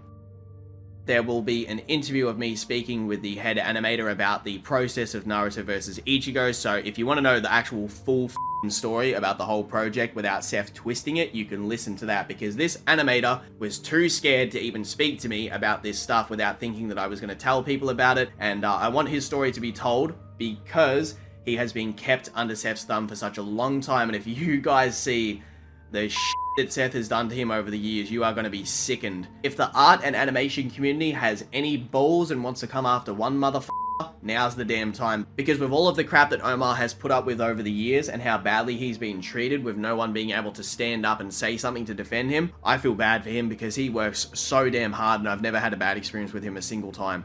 The interview will be linked below, make sure you download it and share it everywhere. I would like his story to be told. I also removed our banger debunk of Madara versus Aizen because of cringe shit like this, where I confronted him and he tried to play it off as, oh, it's just my Seth character, Clyde. What do you mean, bro? That's how I act all the time, even though I know him better than anyone else, and it's very cringe to listen to an excuse like that. Yeah, I wonder what they're gonna say from Bleach, because even we have trouble with some of this shit, so... I don't have no trouble with that, that's what you think. I'm a beast. Shut up, bitch. If you actually listen to the video, even Chuck makes fun of him here because he can hear how lame Seth's being. There were 3 occasions where I stood away from the project, and during the most recent time was the final one. This was mostly inspired by something I'll explain in a second, but let's run through some stuff about the project which, if I don't explain here, will never be told from my perspective, which I know I'm gonna get slandered for and thrown under the bus as a scapegoat. Clyde has me blocked on Twitter. You know what I mean? He has me blocked, right? So I was actually gonna continue animating or trying to get Naruto vs Ichigo animated, but I got blocked by everyone. So like, number 1, I helped the project get its initial Patreon money by uploading a shout out that I instantly deleted once Seth had spurged out in my messages about me apparently being a bad friend and not being available 24/7 when I also am juggling my own videos at the same time that he genuinely couldn't give a fuck about, to be honest. I bet if my channel had gotten taken down for copyright or hacked or something like that, he would have loved it because then he would have had me under his thumb, completely reliant on him. Along with that, he has lied to you all about how much the project made and how much he did in regards to the project. In my content of the past, I hyped up Naruto vs Ichigo all the time in videos that weren't even relevant to it, like for example, my Mugetsu video, and purposely hurt my own channel's content by having to avoid talking about war-related power scaling, as it would spoil the video as the anime is returning. On stream with him, I would always support him and help him get donations, whether it was in the chat or when we would stream together. I'd also do it on my own streams too by telling people to go to the Patreon. For the project, I helped him secure multiple voice actors. I sat through voice acting sessions to help him because he found the process too cringe to listen to, and the voice actors I secured were the official Ichigo voice actor, Johnny Young Bosch, whomst I have endless emails and proof of our interactions. The Ichigo Abridged voice actor as a backup, which you can see in the screenshot here. I still send to him when we aren't talking, right? We didn't have communication at the time, but I still send it to him while he's like threatening to do something to me and accusing me of stealing and being weird and apparently messing with his work and blah blah blah, all this other bullshit. And I even got him a replacement for Naruto, the Naruto Chibi voice actor. A very nice woman, by the way. I actually regret that I had to cut her off. And after I was able to get the real one to reply to us on Twitter, which he had no success with in the past, and I know it didn't work out the way that we wanted, obviously, the fact is, I got a reply out of her, which before that we could never get.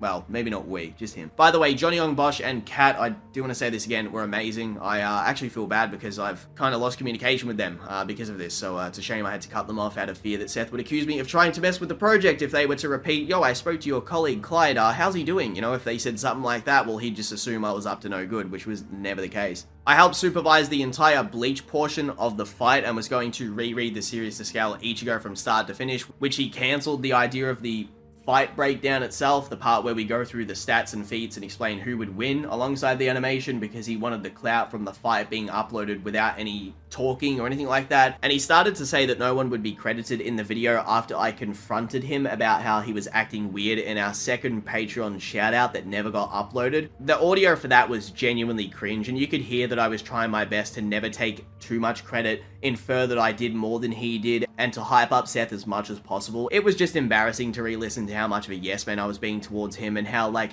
in recording he would act different towards me as opposed to in private. I really didn't like the attitude that I was getting at all whatsoever. It was fucking embarrassing to be a part of. If someone donated for Naruto vs Ichigo stuff on my streams, and I implied this before, I'd always direct people and say, go to the Patreon, here's the link. I remember hyping up the chat one time so hard with him that I think we made like $15,000 in one stream, and trust me, I'm usually pretty good at that sort of stuff, but I really did try my best because I wanted him to get a shit ton of money on his stream so he'd be happy. You know what his response was?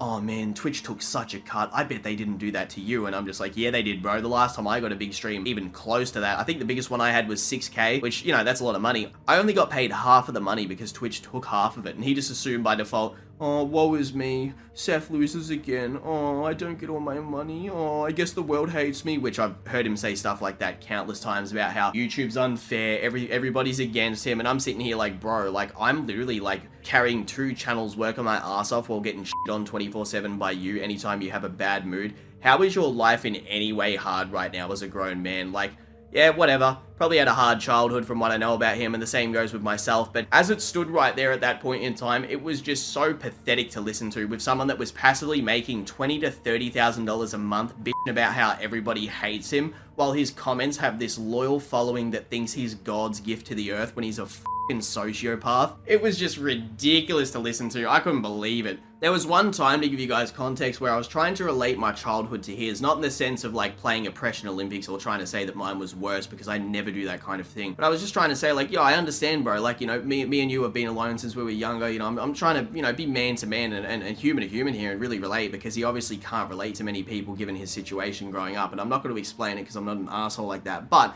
that being said, he tells someone in private, man, Clyde tried to say that his childhood was like mine, and man, that just set me off. And when I heard this from that person who had reiterated it to me, I was literally dumbfounded to the point where I was like, that is pathetic. He legit thinks he's the main character of his story. Like, this is just embarrassing. Like, I just can't believe how much, like, talking about anime on YouTube and making money from it gives all these mentally ill influences this ego that's ridiculous. Kind of reminds me of the time when Heavenly Control literally tweeted that he was the main character. Pretty f***ing cringe.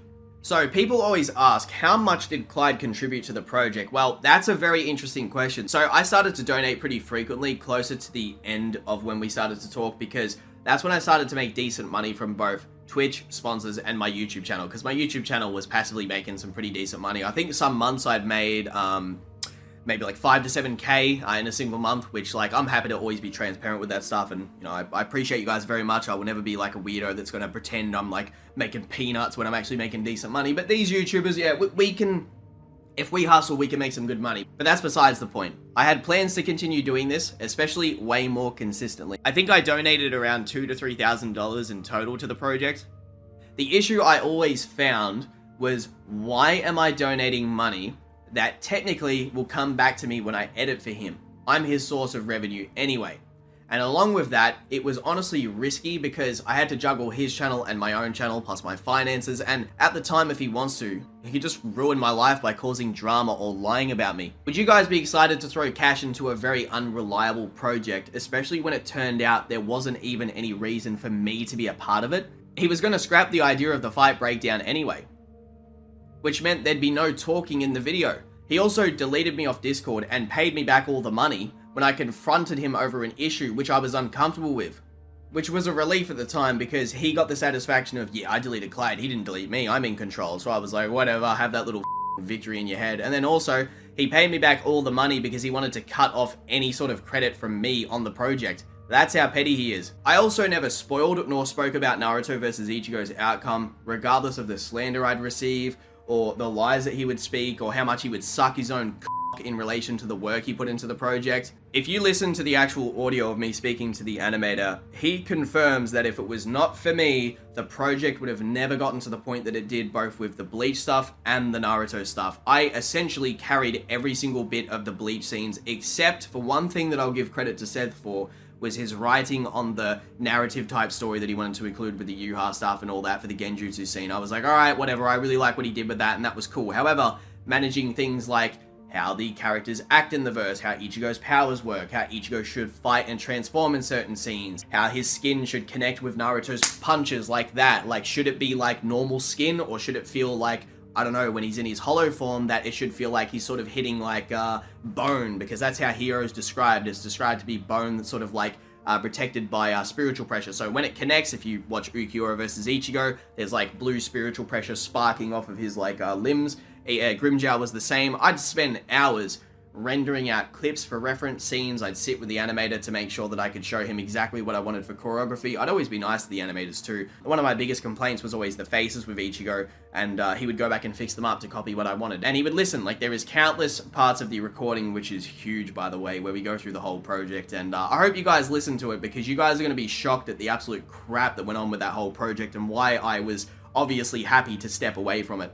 I also noticed as a part of Naruto vs. Ichigo that he was getting weirdly jealous if people complimented me as the bleach guy. Genuinely a pretty insecure person. He sort of hated Swag for the same thing too, because he was so successful with Naruto and really did not like Swag behind the scenes. I've heard Seth complain countless times about Swag in private. He may actually try and bring up that he had plans to give the project to me to upload when it comes to the fight breakdown. Not the animation, just the fight breakdown itself. However, he only decided this after I went off at him in call for acting like a snake towards me, and I had lost interest in the project by this point anyway. I didn't even care to be a part of it. I was literally sacrificing the biggest piece of advertisement for my own channel and the biggest piece of work that I could brag to people about and say, bro, look what we made together, bro. This was crazy. I even know people I went to school with that were aware of this that I never really told about my YouTube stuff. They were just like, hang on a minute, Clyde works with SethTheProgrammer and Swag Kage and all those guys. And then my friends who had contact with them would be like, yeah, he does. He's actually working on that project with Seth. And they were all shocked.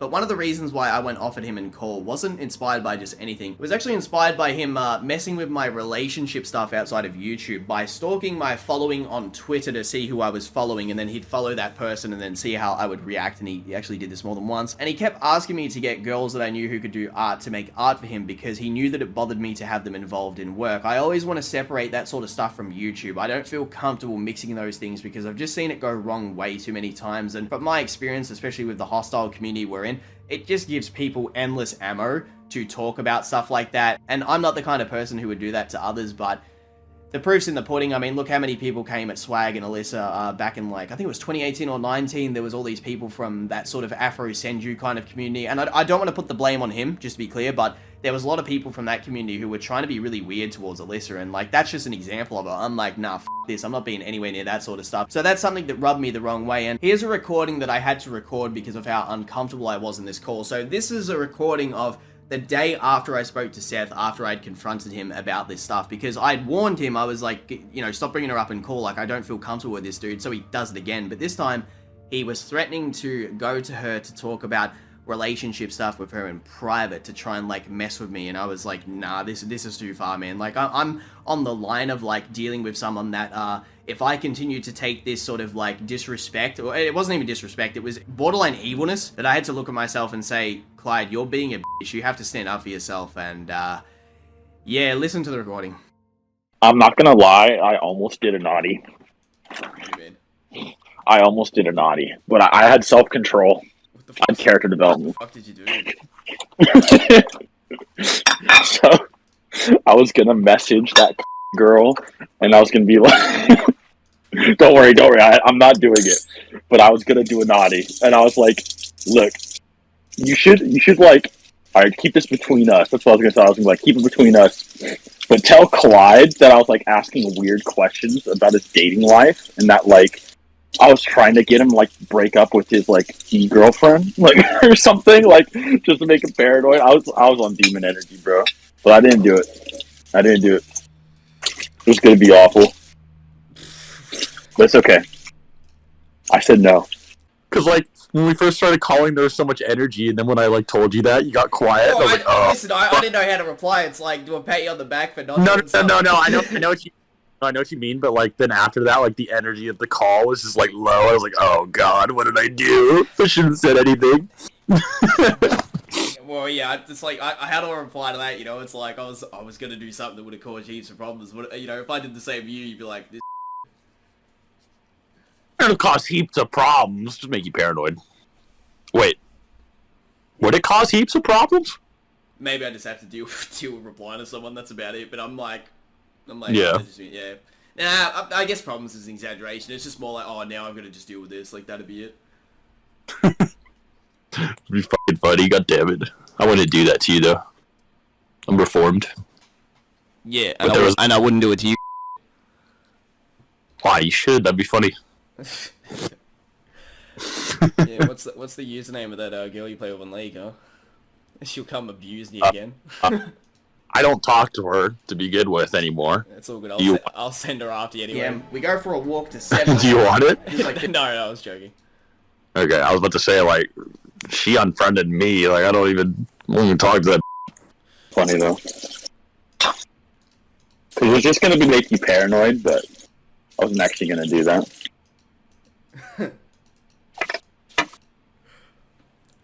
But I don't know what to say. I mean, like, yeah, good job for not doing it. I don't know. I don't even know how she would have reacted. She would be like, what's going on? Yeah, but I was just going to be like, yeah, dude, Seth's trying to break you up with your girlfriend. Like, I don't know. I just wanted to see your reaction. But, I was like, oh no, probably should not do that. He already doesn't trust me enough. I was confused by what you meant yesterday when you DM me, because I was like, did you mean video stuff? But then you're like, no, forget it. Like, what happened? Oh, dude, yesterday I was depressed as fuck. Well, I was like,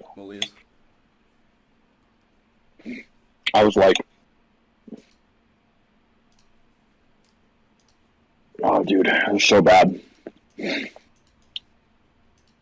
I was legit just gonna like leave the internet and all kinds of shit, dude. So awful. But I had a revelation. I went into the abyss. I saw my reflection. And you know what? I came out a better man, and now I'm not depressed anymore. So it's cool. But yeah, I was legit just gonna be like, hey, let's do something, and then I was gonna like, no matter what we did, I was legit just gonna get off. Like, you probably weren't gonna see me again.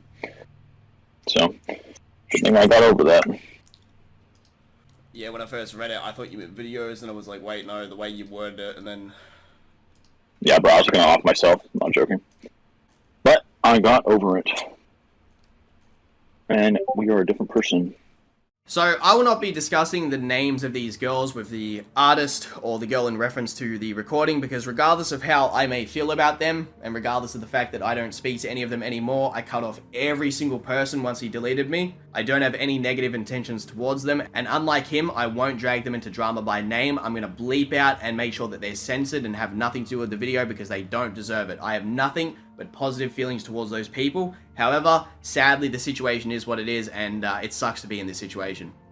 If he does talk about them, you'll see his character for how he actually is, which I predicted he will do anyway. As you can obviously hear in the recording, I sound incredibly uncomfortable. It's actually cringe to think that I'd allowed myself to be in this position with him, because it was like a slow burn of like dealing with, you know, little problems here and there, then bigger ones that I deal with. Then over time, you know, you get used to that, and you get used to, you know, worse things, and then you just sort of be like, oh, well, that's how Seth is, you know, I'm used to it by now. And that's a similar situation to how the head animator was with Seth. He had gotten to the point where he was too comfortable working with him and dealing with this kind of disrespect, and it's pretty sad because the amount of times I had to reiterate to him, dude, this is not cool. Like, it's one thing to care about someone, but like, you're getting disrespected to the point where he's literally playing with your ability to pay bills, and you're not seeing the bigger picture here. The amount of lives that he's ruined on a whim, not just for like fun, but to save his own credibility, because all he cares about is himself, and people still can't see the bullshit. I want to add to this too, with the girl in the call that's referenced, I've heard him on occasions literally see her pop up on Twitter when I used to follow her, and he'd just be like, oh, there's that square-hipped ugly girl, verbatim to me, like some schizo shit. I'm sitting there just like, wow, I'm gonna pretend I didn't hear that one. That was definitely not weird. And then he proceeds to pursue her anyway after I told him to stay away because I'm not comfortable with that. You'll notice in the messages too that when he offers to cut her off, he wants the power to say he did it of his own volition and that he did the right thing. But when I tell him to do it, he skitzes out and deletes me off Discord. You see what I mean? He was trying to do it to have something over my head to be like, yeah, Clyde, you're my bitch. I can talk to girls that you know and you can't do anything about it. Legitimately a schizo.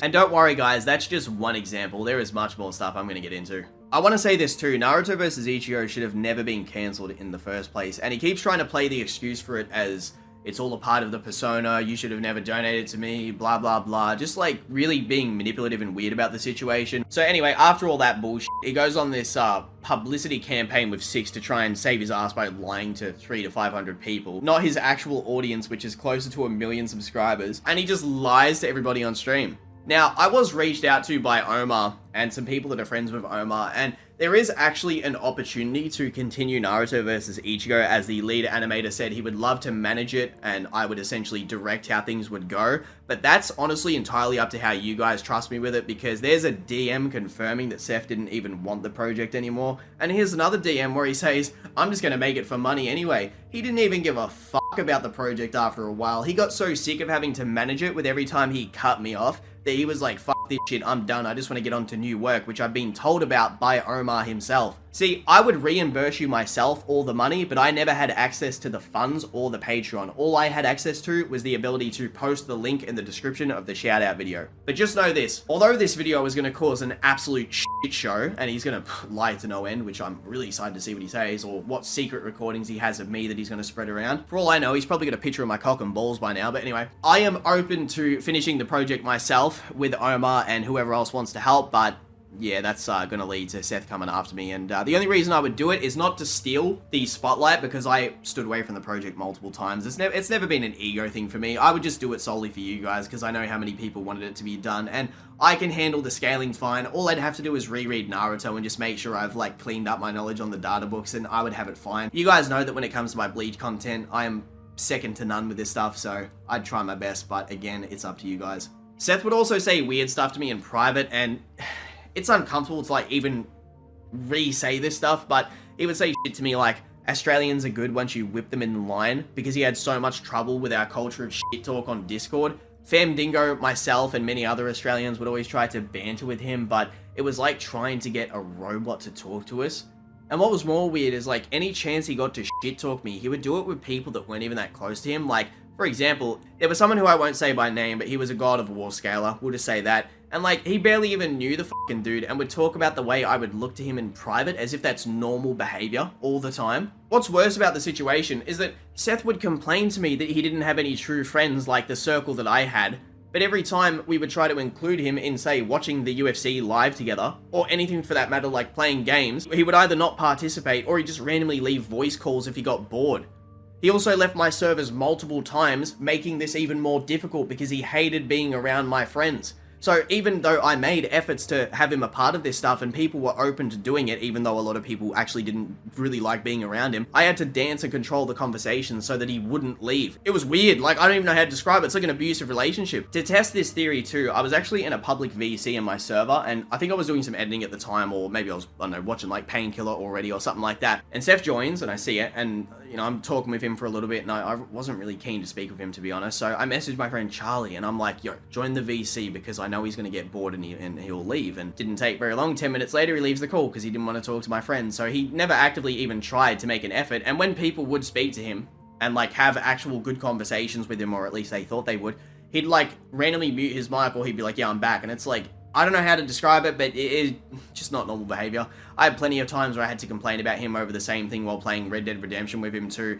You know, you guys are probably thinking like, this sounds like a made up story because it's so ridiculous, but if you guys knew how fake he is on stream as opposed to how he acts in private, you'd know exactly why I'm describing him this way. Almost every time I'd listen to him interact with his mods, it was all these people that were whipped in line and were so used to his weird, fake, American Psycho Patrick Bateman personality that they had no idea they were being played like a fiddle. I also attribute that Seth having trouble with Bucky and satire would also add to this disdain for Australians, because he really does not like us. And listen, I'm not ultra patriotic, but Australians are pretty famous around the world for being nice people, and I didn't like sitting there and hearing this bullshit in call. I'm sure if I look through my PC or my portable hard drive, which has a lot of recordings on there, oh my god, so much Discord stuff, there's probably multiple recordings of stuff like this in there. Here's something pretty cringe, by the way, to really put into wider perspective as to how much I really didn't like talking to him or hanging out with him and how much it was really suffocating.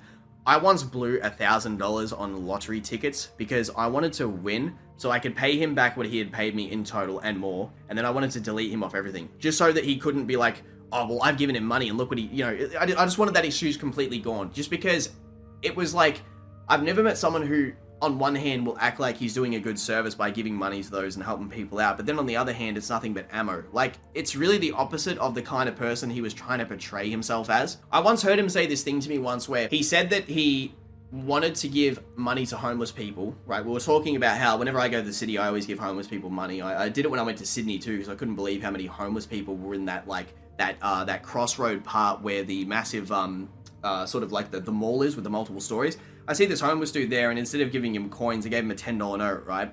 And I was explaining that to him, and he said, yeah, I think I just one time gave this dude like 50 to $100 randomly because, you know, like I just didn't want to end up like him. And I was just like, you didn't give it to him because, you know, like you feel genuine compassion for him. And that was how he replied. I think he said some shit where it was like he wanted to give him money so that he couldn't imagine himself ending up like that guy. And I was just like, maybe it was miscommunication and he spoke weirdly, but it just always was burnt into my head because if I give money to someone, I don't do it for the ability to brag. I do it because I want to legit help someone get out of a shit situation.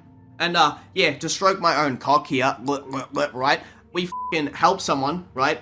Save their job and not go homeless because we made a GoFundMe. And to this day, it's still one of the coolest things which I've been able to do because I'm fucking happy that beyond just making anime content, right? For a lot of people who don't really care that much about me beyond just like listening to me talk about Bleach, there are a lot of awesome people out there who I fucking love that were like, yo, let's help this guy out, and they maxed out the donation goal. So, I don't know, like, it'd be cool in the future to do more shit like that if, you know, this all blows over and whatever, but yeah, there you go. Seth also bragged to me in private about getting away with the satire situation and the whole stream that we did together, which, like, oh, I should have never been a part of, but his whole thing was, man, my rhetoric was really good. Look at what I did there, guys. Not the fact that he defended being called a pedophile, like a...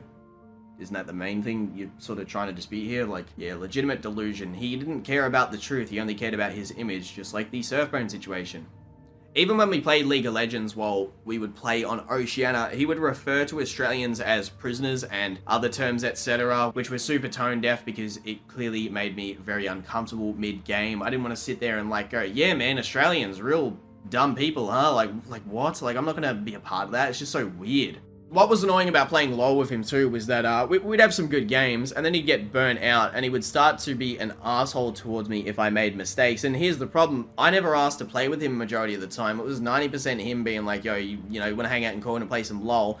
And I'm like, sure. But then it would always go negative and I'm just like, dude, I don't even like playing with you. Why are you doing this to me? He did it on stream too a few times where we played League of Legends, but then afterwards he's like, bro, you should have told me to shut up. And I'm just like, I can't do that though, because if I give you attitude on stream and it goes the wrong way, it's going to be awkward as fuck on stream. So I'd always have to conform my personality to suit him on stream. There was even a call where Cubic, the challenger player who I sort of referenced before, was giving me tips and Seth was calling me an idiot and saying that I wouldn't listen to them.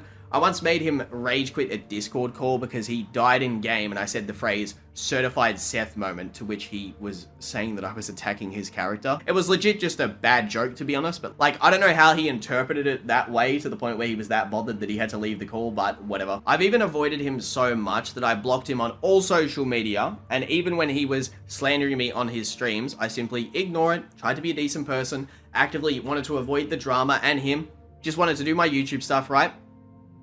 But he actively made this video happen. I didn't want to make it, but I've been backed into a corner. And I know that his plans, because he freaked out during the Naruto versus Ichigo stuff, was that, oh shit, well I guess I got Clyde as a scapegoat, huh? I guess I can lie about it and pretend it just doesn't exist while it all blows over? Well, no, you cannot do that. It's funny too, because there was even a stage where he even wanted me to help him make his tweets, how to talk to a Japanese girl, and I motivated him to not only get his veneers, but to take up MMA again, which he absolutely over-exaggerates his fighting ability about, because I don't enjoy talking about this, but I just can't stand people who lie about shit like this. I find it cringe when people pretend they can fight and they can't. However, when I listen to him talk about this shit on stream or in videos, it's cringe. He didn't even script his fucking video on Mike Tyson versus Bruce Lee because Noodles took care of it himself and got no credit for it. After he's seen the success of the Conor McGregor video, which by the way, he tried to instigate a debate between Noodles and I on MMA, because he didn't like people stroking my knowledge on the subject, and instead, Noodles and I ended up agreeing on everything, and now watch the UFC together pretty frequently. Also, by the way, Seth hasn't even watched my biggest video of all time, the Connor video, or any of my Bleach videos with 1 million+ views. How are you gonna see your friend's channel popping the fuck off, but you haven't even watched his most successful videos? Instead, in call, he listened to an alleged pedophile by the name of Splash and Jade give their thoughts on my Connor video and tried to point out that the dislikes was a bad sign, projecting his own insecurity onto me. when in actuality, anyone who knows about the video, Habib fans spammed the video with dislikes because of what I said about him, and Conor fans disliked it because of the title. There are people out there, and it doesn't surprise me because MMA fans for the most part tend to be meatheads, no offense. They think the video is about me talking about Conor's bank account based on that title. It's clearly a play on words and the whole King stuff related to, you know, his career, but no, they just think like, what are you talking about, man? He's a millionaire, you got no money like he does. And I'm just like, dude, watch the video. You might also know that he got a lot of flack back in the day for the Logan versus KSI 1 fight that he reacted to with Parrot, and this has nothing to do with Parrot here, but the lack of knowledge on the video really got him a lot of shit in the comments and on Discord. But even still, when he was streaming with me one time, I actually had to avoid correcting him on Adesanya being slandered on stream because he said Adesanya wasn't really a good fighter, and I was just like, I don't know, bro, like he's kind of like on his way to beating Anderson Silva's defense record, and he's beating everybody like they're trash except for Calvin Gastelum. And I was like, do I hold my tongue? Do I correct him? Like, you know, I'd always have to be careful with stuff like that on stream. It was actually a debate that I had with him in private about a strongman versus Francis Ngannou, and he took the side of the strongman, and Noodles can attest because he was there that I stopped debating because I was like, I need to be careful because he's going to get pissed if I beat him on this. And yeah, he thought that the strongman could just choke out Francis Ngannou, and I was like, wow, it's just anyone who knows anything about fighting, Francis Ngannou would chin any man on the planet, except for obviously, you know, if you're talking strictly boxing, he'd have trouble with a boxer of the same weight division, but we're talking just like normal street fight, like no random dude who lifts weights is going to touch Francis Ngannou in any conceivable way. It's just common sense. He could have 100 pounds on Francis, and Francis is just going to be like, oh wow, this dude doesn't know how to throw punches or escape out of a Brazilian Jiu-Jitsu transition or defend a leg kick, and his perennial nerve is and now he's on the ground and I'm choking him out and he's dead. Like, you know, there you go, just stuff like that. But anyway, that aside though, he actually attempted to stop James from shooting his shot at a cosplayer that was interacting with him on Twitter in like 2019 or 2020. I think what happened was that Seth followed the girl to try and get her attention so that she'd follow, you know, him instead. And it was just weird. I was just like, why are you doing that to James? Like, he hasn't actually done anything hateful towards you ever. Like, maybe you think his like videos are bad, or you might think he's dumb or something like that, which he obviously does. And I just couldn't fathom it. I'm like, why do something so cruel like that to him? It was just ridiculous to listen to. He also did something weird like that towards me, where he forced me to let him add this girl that could debate. And like, if she's out there, she'll probably know what I'm talking about. But I actually cut her off entirely, not because I had anything against her. Like, and I regret being a cunt to her because I was pretty rude towards her in the sense of just like deleting her and being real dry with my replies. But I actually did it because I was like, shit, now I gotta fucking cut this girl off because now shit's fucking weird. Like, I was just like, nah, I want out of this. And I did, but that's an example of it too. Oh, and yeah, here's him stalking a girl I know's Instagram story, which she showed it to me. He was even gonna try and fuck this girl called Haley, who, although at the time was 18, was a girl that was being groomed by a guy I referenced earlier as a friend, right? His name was Tippo, and he hid her age for years to the point that this entire series of events and endless recordings and emails that I have where I went to the police to take care of this situation, right, to get rid of him, the only reason Seth disliked him so much wasn't for the obvious reasons we'd all expect. It was because of some dispute they had over audio work. And don't worry, if I need to defend myself on this situation, I 100% will, because I have all the emails, all the recordings, all the evidence, and I will not be blamed for the fact that one of the guys I met in your server, Seth, turned out to be a pedophile who was doing audio for us on the side. To mention this again, you'll also probably think that it's weirdly similar to the Surfbone situation, and it is. He didn't care whether Surfbone was a rapist or not, and to give the TLDR version of this, basically, someone on Discord overspoke and they had said that they had drunk sex with a girl. Seth decided to turn this person into an alleged rapist. Surfbone got the girl involved to defend him on call, clear his name, etc. Seth didn't care at all whatsoever, threw him completely under the bus. Now, I want to actually say this too. I, for the longest time, thought Surfbone was a goofy motherfucker that I didn't like speaking to, but when I seen that shit happening, it was just wrong. Didn't feel right, the fact to see something like that going on. So that just, again, just more and more evidence to show that the dude's a weirdo, and he was willing to do that to a complete stranger just to save his own ass when he got critiqued for doing it. Also, he accused me of trying to steal money from him in 2019, and I was so emotional that I was literally crying in call, and I said, bro, I didn't have any intentions to do anything like this. I've always had respect for you, and I appreciate how much you've helped me, and tried to equate his 2018 paranoia to this as if I had some weird fucking master plan, when in truth, we all thought that he was fucking crazy and impossible to be around because he was so weird to deal with. even having a friend that was associated with someone that he disliked by extension, I'd get the blame for it somehow. The same thing also happened countless times with Omar, and he'd occasionally say the same about MJ in private whenever MJ would take too long to edit videos. And in all fairness, like, I love MJ, he is a nice guy, but he would take a long time with videos. But even still, he just instantly just jumped to like, oh, he's trying to steal money and f me over. I bet he prefers geekdom. He'd rather lick geekdom's asshole. You know, just language like that, just whatever. And it was like that with everybody. Like, Omar of all people. So when I spoke to Omar, I couldn't fathom how oblivious he was to Seth's like true character. And whenever Omar messages me, I'm always surprised at how nice he is. Like, this man sends me love hearts. He's always nice as hell. He's always like, yo, I'd love to do art for you. I'd love to work with you. And I'm just like, dude, like, how could you speak to someone of all people like him like that? And Omar had told us that Seth not only was paying him a lesser rate, because Omar agreed to it, but Omar had lost job opportunities to focus on Seth's work that would have paid better. And he was telling us that the majority of his psychology appointments was due to Seth's stress, and how his girlfriend, work colleagues, and others had told him to get away from Seth multiple times, including, like I said before, the people who stood away from the project that said, no way, this guy's crazy. I mean, I made a blue Prius joke towards Seth once in call, which is some weird, I don't even understand the reference, I just copied it because it sounded funny. So basically, from what I understand, people used to lie and say he used to drive a blue Prius. If I used to drive a Prius and now I make a shit ton of money on YouTube, wouldn't you rep that because it's funny? Like, yeah, bro, I used to drive this shit box, bro. Now look at where I am. I'm bowling. Like, wouldn't you brag about that? Well, anyway, I made that joke towards him, and he fucking went off. He's like, where'd you hear that from, huh?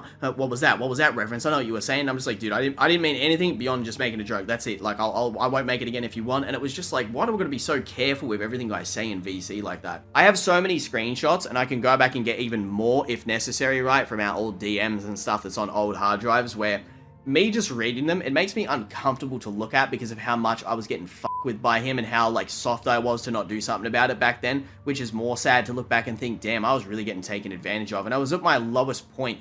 I was considering suicide so often, right, that I would just randomly delete my social media accounts and videos and be like, yep, the channel looks clean, I'm just going to do it this weekend. And I literally bought a will kit to write out who would get all my belongings before I did it. Oh, and the call that I referenced just before about how I was crying in call trying to defend myself, which at this point some people would say that's embarrassing, but it's true. Like, I was so upset that I literally cried because I was like, dude, like, how are you speaking to me like this? Like, how could you accuse me of stealing? I've done nothing but be nice to you, and like, all I've ever asked for is extra time on videos. Like, it was fucking depressing. I hope that whole call exists from its start to finish in recording, because if it does, you will see how much of a manipulative rat that he actually is. Because it got to the point where I started apologizing for shit that I didn't even do wrong, just to make him feel better. I was like, man, I'm sorry. I was like, I'm so sorry for what I did in 2018. And I'm just like, why was I even apologizing? I actually didn't even do anything wrong, but I was doing it because I felt bad by extension of how much he was implying that I was an asshole and like a money-stealing rat, which was just never the truth. And that call started, to give you context, because he wanted to confront me over a random joke I made in front of Webcam Parrot the day before, where I said that Seth loved traps. And he was adamant. He's like, I'm not gay. He also did something similar with Chuck and I years ago, where he took us into private calls because we kept saying that he was gay. It was just banter. Like, I couldn't even care less if he actually was gay. It wouldn't have fucking mattered. I grew up with someone on Xbox from 2009 until 2015 who used to lie about his sexuality for years, came out to me as gay, and I was like, I mean, I'm shocked, but I don't care. Like, you know, whatever makes you happy, bro. And I've had no issues about that. Ridiculous. On his streams too, and he's done this a lot even recently, like how he would brag about that he could physically assault myself, Swag, or Chuck whenever people would ask who would win in a fight, and he just sits there and brags about it like a schizo for like fucking 10 minutes, like, yeah bro, I'd fuck him up and stuff. Like, oh, for example, during KSI versus Logan 1, when we had drama during that time period, he made this tweet where he said that he could whoop Swag, Chuck, and I's ass at the same time, and we were all tagged in it, right? And then 8 hours later, he just randomly re-likes his own reply so that we could see it. Like, that's normal behavior. Even during the drama, someone was slandering him on Twitter, right, at this time period, and they were saying that, like, you know, his videos are shit and blah, blah, blah, and I was like, this is why I said, I was like, nah, bro, he bought all the manga for a series just to make one video on it, man. Like, regardless of all this bullshit, man, he works hard. Seth likes it because he's like, fuck yes, Clyde's fucking, he's stroking my ego, loving it. And I'm like, man, that's the kind of person I was towards him during the worst part of my life when he's trying to make me homeless. Along with this, I was shown a screenshot where someone had accused Seth of apparently making a girl suicidal or allegedly killing herself. I can't remember the specifics, but here's the screenshot right now. As I'm recording this, I'm just trying to remember what it was exactly, but I know that I have the image itself on the USB. And I showed him in private in case it was fake, when I could have just kept it to myself to use as ammo in case he popped off at me like he always randomly would. Though he may try to paint me as a money-loving rat, why would I do something like this for him? It just makes no sense. I even threw Trini and everyone under the bus to show that I was still loyal to him back in 2018, who were trying to help me, and went against all my friends' advice to cut him off. For the sake of perspective, why would I break away from him unless I genuinely hated working with the guy? I lose free promotion, Naruto vs Ichigo, payment to edit, and much more. It was so bad that I was willing to try and get loans, ask friends for money, and other means to get out of this situation. Even if I got a side job during this time period, or any of the time periods where I wanted to stop working for him for that matter, it would have been impossible to collect all of the money and time because, as he says in the screenshot, he was going to pursue me regardless. Plus, how am I meant to balance my mental health and our channels, right, at the same time? It would have been actually impossible. I was literally stuck. Along with that, it should be a testament to how absolutely miserable I was being under his thumb. I wanted to stop working with him in 2018, and in retrospect, I absolutely should have fucked him over like I was being accused of all the time, because he did deserve it. I've always given him credit for helping me financially. I even helped stage tweets to give him bragging rights over it to paint him in a good light. I started this YouTube thing because it's all I've had since I was a kid, and instead I've had to sit on stream for the past probably 2 years, right, on and off, miserable because no one knows my side of the story, the shit that I've been going through, and my passion for this is so fucking burnt out from wasting so much energy on his channel that I don't even enjoy this as much as I once did. You know why I barely upload? Because I was so depressed and so trapped in my situation with no family and no support from anyone in this situation that my plan has been to kill myself if YouTube dies, because it's all I fucking have. I tried to do the right thing in 2018 by leaving him and offering to pay him back, but he didn't let me fucking leave and said multiple times he wouldn't stop even if I paid him. So I'll say this, I'm glad I got all that money from you, Seth, because I tried my very best to be a decent person with helping you secure a bag, get deals, even while you were too childish about doing them. So I did all the work to manage them. I tried my best to help rep him to the point where people just painted me as a Seth clone and fanboy. I'd essentially carry his streams when we were together. And yeah, he's right. I guess he is kind of like Homelander, because fucking the whole time it's felt like I've had to keep this stuff lock and key because he has the public convinced that he's the smartest man alive. He's the nicest person ever, right? Why would I want to be a part of Naruto vs Ichigo? It was a toxic project that was entirely about Seth, and even the lead animator was treated like garbage. Just read the way Seth is treating Omar here, who is an absolutely amazing dude, and I regret ever speaking badly about him, as this was a byproduct of being around Seth and trying to play to his tune and be a yes man to prop him up like, yeah, Seth, yeah, he is a douchebag, he is a rat, which in itself, pretty weak of me to do that, but it's just an example of how in deep I was with him. I actually want to straight up apologize to most people out there that I've been an asshole to, whether it's a debate, whether I've cut someone off, whether I've just been flip-floppy and just stopped talking to you for whatever reason. For example, someone like Sasuke Solos, no beef towards you, bro, it's been many years and stuff, but that's someone that always comes to mind, just a random person I interacted with plenty of times. People in my Twitch chat, Discord, people I cut off due to Seth not liking them, and I did it all out of loyalty to him, just anyone for that matter. I'm not going to say that I'm excused, because I'm not, but a lot of it was a product of the situation, expectation, and just what I was involved with at the time. You know, I had sort of a standard that I was holding myself to try and be up there with Seth with the debate stuff, but in truth, I just look like an asshole. You know, all my talents that I've had have been wasted on him. All my talents with debate stuff and all that stuff have been wasted because I put it into anime shit, which is just, it's whatever, I don't really care, but yeah, if I do apologize to those out there who may have had bad experiences with me in the past, and I hope that it can be accepted to some degree, because I'm not trying to be manipulative with this, it's just the truth. I do apologize. I even cut off nice people like Galvino so that it wouldn't get in the way of him potentially doing audio for Seth, and if, you know, he needed him at any time. I took an L for Seth, and Galvino had said multiple times he had no problems with me, but I still did it because I was like, yep, I don't want to be accused of trying to steal his audio guy too, so I'm just going to leave him alone. If any other YouTuber abused their power like this, they would never have a fucking platform. I mean, the lies go so far that anytime he stated he, you know, his accounts got hacked, it was because he deleted them, and I know that because I was in call with him while we lied to the public about it. I wonder why he was hiding all of his social medias. Probably some weird stuff out there that keeps coming up from the old days, Seth. I wonder what other stuff is going to come out if you keep kicking the bee's nest. Along with this too, here's a screenshot of him stealing credit from the animator. And the animator had told us that because of this, he can't use it in his work portfolio to show it off to people because Seth has taken credit for it. And he also rarely ever gave me credit for the videos I would edit for him unless I would vocally say it in front of him on stream, because it was kind of hard to dispute if I was to say, wait, no, I did work on it, here's proof about it, you know, which would look weird. But I would also try to avoid that just to stroke his ego.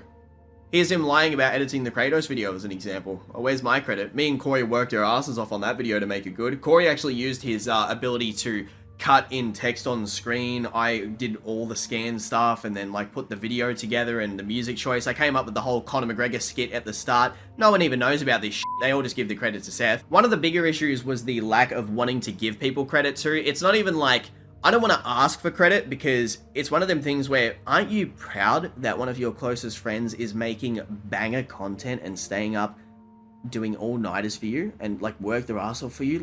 Like, where is the satisfaction in that? Because there should be. Like, you should legitimately be happy, like, Clyde, you did a fucking good job. And that was a big rarity that I'd ever hear stuff like that, man. And if he did it way more, who knows? We probably would still be friends right now, man. Like, if he was way more positive towards me and all these other friends, which he just never is, because his mood is, like, literally the flip of a coin. It's very risky. It's like, today is he going to be normal, or is Seth going to be a weirdo for no reason because he's in a bad mood and can't control his emotions? But anyway, that's what a normal person would do. Seth clearly ain't normal, and payment aside, I always went above and beyond for him. He paid me around, and I want to say it's in the ballpark of 30 to 35,000 Australian dollars over the course of 4 years, but like I said, it wasn't just editing, and if I had just focused on my own channel, I would have been self-sufficient by this point anyway. I partially did this out of passion for him, but he was always so flip-floppy and a loose cannon, and he might say, what do you mean though, Clyde? I gave you the shoutouts to help blow up your channel, but it's just like, dude, all that would have happened is that it would have taken me an extra year to blow up on YouTube anyway. Meanwhile, his channel would have stagnated while Swag Kage would have popped off, and so would have I anyway. So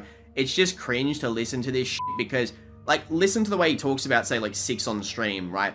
And then he says stuff like he could have did all this YouTube stuff without us. He thinks Six is a loser, and Six is meant to be one of his, like, closest friends. That's what the public thinks. He said countless stuff like this about me too on streams, and, well, the ones I've heard anyway, so, haha, yeah. He'd also do the same with Chuck, and he'd do it just to get a laugh from a random stranger in the comments that will never speak to him beyond just a random comment like, hey Seth, who would win? My father I haven't seen in 20 years, or Popeye? And I tried to bring up, like, the situation with Seth to Chuck pretty recently, just to see, like, what he thought about, like, the way that we've been treated over the years. And Chuck, for some reason, is in, like, this mindset that he brought everything onto himself because Seth has convinced him of it. Proper mentally ill manipulation. I mean, here's an example. So, Noodles doesn't even like Chuck, and back in the day had a lot of beef with Chuck, but even he himself has said that it was Seth's fault, and he still won't take responsibility for it. I've said similar stuff to Seth plenty of times, like, bro, take accountability, man. Like, the reason people get so bothered with you is because you don't apologize genuinely. It's always just like a half-assed sort of like, I mean, we're friends again, so it's all blown over, yeah, but he never really thinks he's done the wrong thing, which is just weird to me. I'd actually like to also dedicate some time to highlighting how odd his true character is behind the scenes, because to this very day, after knowing Seth for 6 years, I still don't know his actual first name. And along with that, the closer I got with him, the more I realized he has some very weird narcissistic traits. He even admits here in 2 messages that he is mentally ill, but he's self-aware and tries to use it as leverage against Omar. I can say in all honesty, no matter how much I thought Seth and I were close friends, that there was still reason for me to be careful with what I told him, and I was closer with him than almost anyone.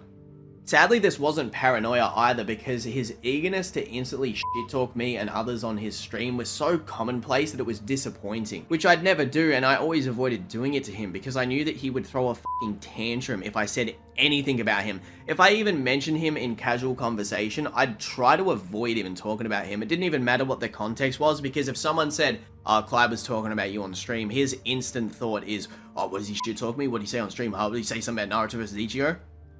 Seth even at one stage wanted me to help him write messages to this, quote, wealthy, overweight girl so he could try and slip his way in with her to get money. I'm not even kidding.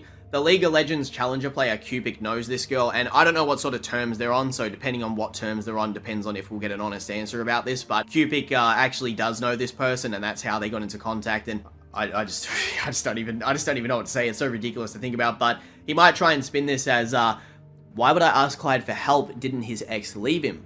But that's irrelevant, because having trouble with one person you genuinely care about doesn't mean I'm now McLovin all of a sudden with women. He actually asked me for help with speaking to women and even wanted me to assist him with setting up his dating profiles. Despite his facade, he's actually quite antisocial. I guarantee that if I met him in person, he'd be a big shy boy too, which I wish I actually did, because, actually no, I better be careful, he might beat me up. When I became friends with Sniper Wolf, he was trying to imply that I should, like, try to make my moves on her, and I'm not gonna lie, I was pretty intimidated to speak to her, because 30 billion subscribers was a fucking big deal, and he was sort of like hinting like, yo, you should help me fund Naruto versus Ichigo by doing that, and I'm just like, what the fuck? Like, I literally didn't know how to react without being like, there was a really bad situation here. So on one hand, I had to be like, yeah, man, I'll do that. Yeah, bro, I'll slip in. But I'm clearly bullshit, right? And on the other hand, I'm like, I feel like a male prostitute right now. What is this shit? Seth even at one point tried to tell me he was coaching Cupic and Yozu, who are challenger players at League of Legends. Coach challenger players at League of Legends. I want to put that into perspective so you guys understand how big of a deal that is, alright? Because League of Legends is one of the most popular games on the planet. These people are in the top 300 of one region out of millions of players. And Cupic was ranked in the top 10 of the entire ranked leaderboard of North America. I even cut off Cupic and Yozu, who were nothing but nice to me, and I fucking like those guys. They were fucking really cool to me, yeah? And they were gonna help me out with fucking coaching on League of Legends, because I actually am shit at League of Legends, and I can admit that, just for Seth's paranoia during a time period, right, where we were not talking. I also did this so that he couldn't use Cupic to get to me so that we could make a connection to talk. I didn't want anything to do with him. He's also attempted this multiple times and was even in my Twitch chat back in around August, September, which was 8-ish months post us not talking, where he said we were done for good, so I kind of decided, okay, this is my way out, I'm not speaking with him ever again. He also claims on stream that he didn't need any of us, but here he is begging for a thumbnail. It's almost like I did in fact help him with his channel and helped him carry it. Damn, what's that? Clyde actually has a bit of talent and actually worked his ass off for Seth? Wow. Better be careful, Seth might get insecure. Cupic, by the way, I do want to emphasize this, is such a nice person, and I feel bad that I had to distance myself from him, because when you see tweets like these, you can understand why I'd want to stay the fuck away from Seth. Definitely not aimed at me, or Noodles, or Parrot, or any of these people who he hasn't talked to in voice chat for 12 months. For starters, his actual accolades, outside of being a voice in a video that he doesn't even edit, and usually has others scale and script for him, well, he doesn't really have much talent in that department either, unless it's on stuff that he knows well, like Naruto or Dragon Ball. His career's scary mystique has revolved a lot around his debate anyone persona, which that in itself is pretty cringe, because his greatest wins are all against anime fans and anime YouTubers, and people who he has bullied into submission in his servers anyway, because if they talk him too hard, they're obviously going to be gotten rid of, so they can't really overstep that. Or he tries to keep ammunition on people to keep them in line. Like, he used to try to spread this that Taurus was a pedophile because of some stuff to do with him being a teacher and him, like, looking at young girls or something like that. Just ridiculous behavior. I'll give you some perspective. He was so nervous before debating King of Lightning because I suggested he should debate King of Lightning because I thought that he would be able to beat him, right? And I was like, that's good for your career. You should treat your career as kind of like an NBA sort of like perspective, where it's like, if you're famous for doing something all the time, which is beating everybody, or, you know, beating people where like you can sort of like take their name value, because, you know, King of Lightning I don't believe is a good debater, but in his community he has name value. So if you beat him and it's on YouTube, the normie fans don't know the difference. And I'd always tell him this and try to be like, yo, you might think it's a waste of time, but these collaborations with Geeton will help you. These collaborations with Swag are good for you. It's beneficiary in the long run because it makes you look good. And I was always telling him about that, and I helped him build that sort of persona from the start, because he wouldn't have done it otherwise, because he didn't have the fucking common sense and knowledge to be like, yo, maybe I should kind of be like an MMA fighter or a boxer, where like, if I do get a notorious name around me, I'm going to look unstoppable. And that's essentially what I helped him build. He once said to me in call, and I'm not even kidding here, he said, well, Clyde, I've done it. I'm the best debater, man. I'm pretty much ready to retire. And I was literally dumbfounded of the absolute lack of self-awareness that he had from drinking his own Kool-Aid. I pretty much laid it out to him. I said, Seth, bro, like, you know, no disrespect here, but the people you've beaten are Discord debaters and anime fans. Like, you could go into a random university and debate one of the philosophy teachers, and they would probably shit on you. Like, no crap. Like, I wouldn't even say anything like that about myself. Like, I'd like to think I'm a pretty competent individual based on the way I form my videos, talk on stream, etc. You guys know. Okay, now, I know for a fucking fact, in the politics server alone, there's probably 2,000 individuals that would make me look retarded in VC. You know why? Because I'm not fucking delusional. At the time, there was also talks of Seth debating people like Destiny and Jack Anstrike, or whatever the his name is. You guys would know who I'm talking about, but his excuse was, oh, we couldn't find a topic, and he tried to reach out on an old account and nothing happened. But I'm just gonna say it right now, I'll fucking debate Destiny. I'll show you guys how much of a pussy he is. Throw me on stream, Destiny. I'll debate you on anything. We can talk about politics, sports, media, anything. I'll fucking debate you. There's my official challenge. Clyde fucking challenges Destiny to a debate. Even when he and I would debate on certain topics, I'd always refrain from being too dominant on certain topics because he just gets too fucking aggressive if he feels like he's losing, or like his quote-unquote you're being a rat behavior, which he did to Noodles when Noodles was beating him. And I'm sure he's got so many secret recordings of me which he's going to probably release and be weird, but we've debated. For example, we once debated over the Kaha Nagashionn, which he wanted to upload and try to get brownie points of, hey, look, I beat the Bleach guy. Like, it was such a weird thing to do because I was his friend and he wanted to get that dub over me, which was, it was honestly borderline casual fucking conversation, which he was wrong about. He took the stance of, well, if you throw the Kaha Nagashionn dice at someone, they get sealed regardless of where it is. And I said, no, because why did Grimjar put himself in danger to open Ukiyora's clothing to put it inside the hollow hole where the soul chain is located? That was my argument. And somehow I lost that, apparently, but there you go. In 2021, we debated on Francis Ngannou and if he could beat a strongman, which was just fucking ridiculous, and I dropped it, as I said before, and it was in front of Noodles, and he can attest that I was winning that.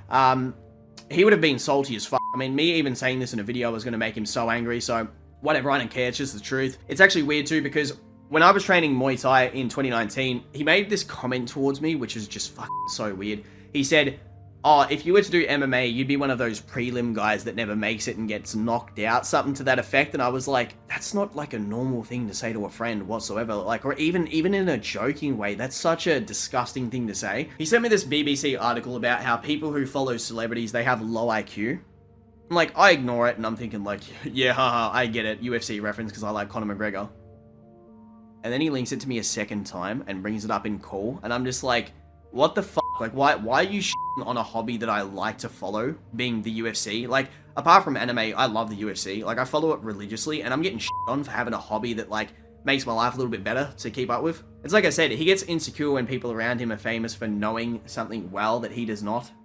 If I said anything to that effect to him, he would have gone crazy at me. I was also told by more than one person that whenever Seth used to play chess with people, he actually got caught using a bot to cheat in chess.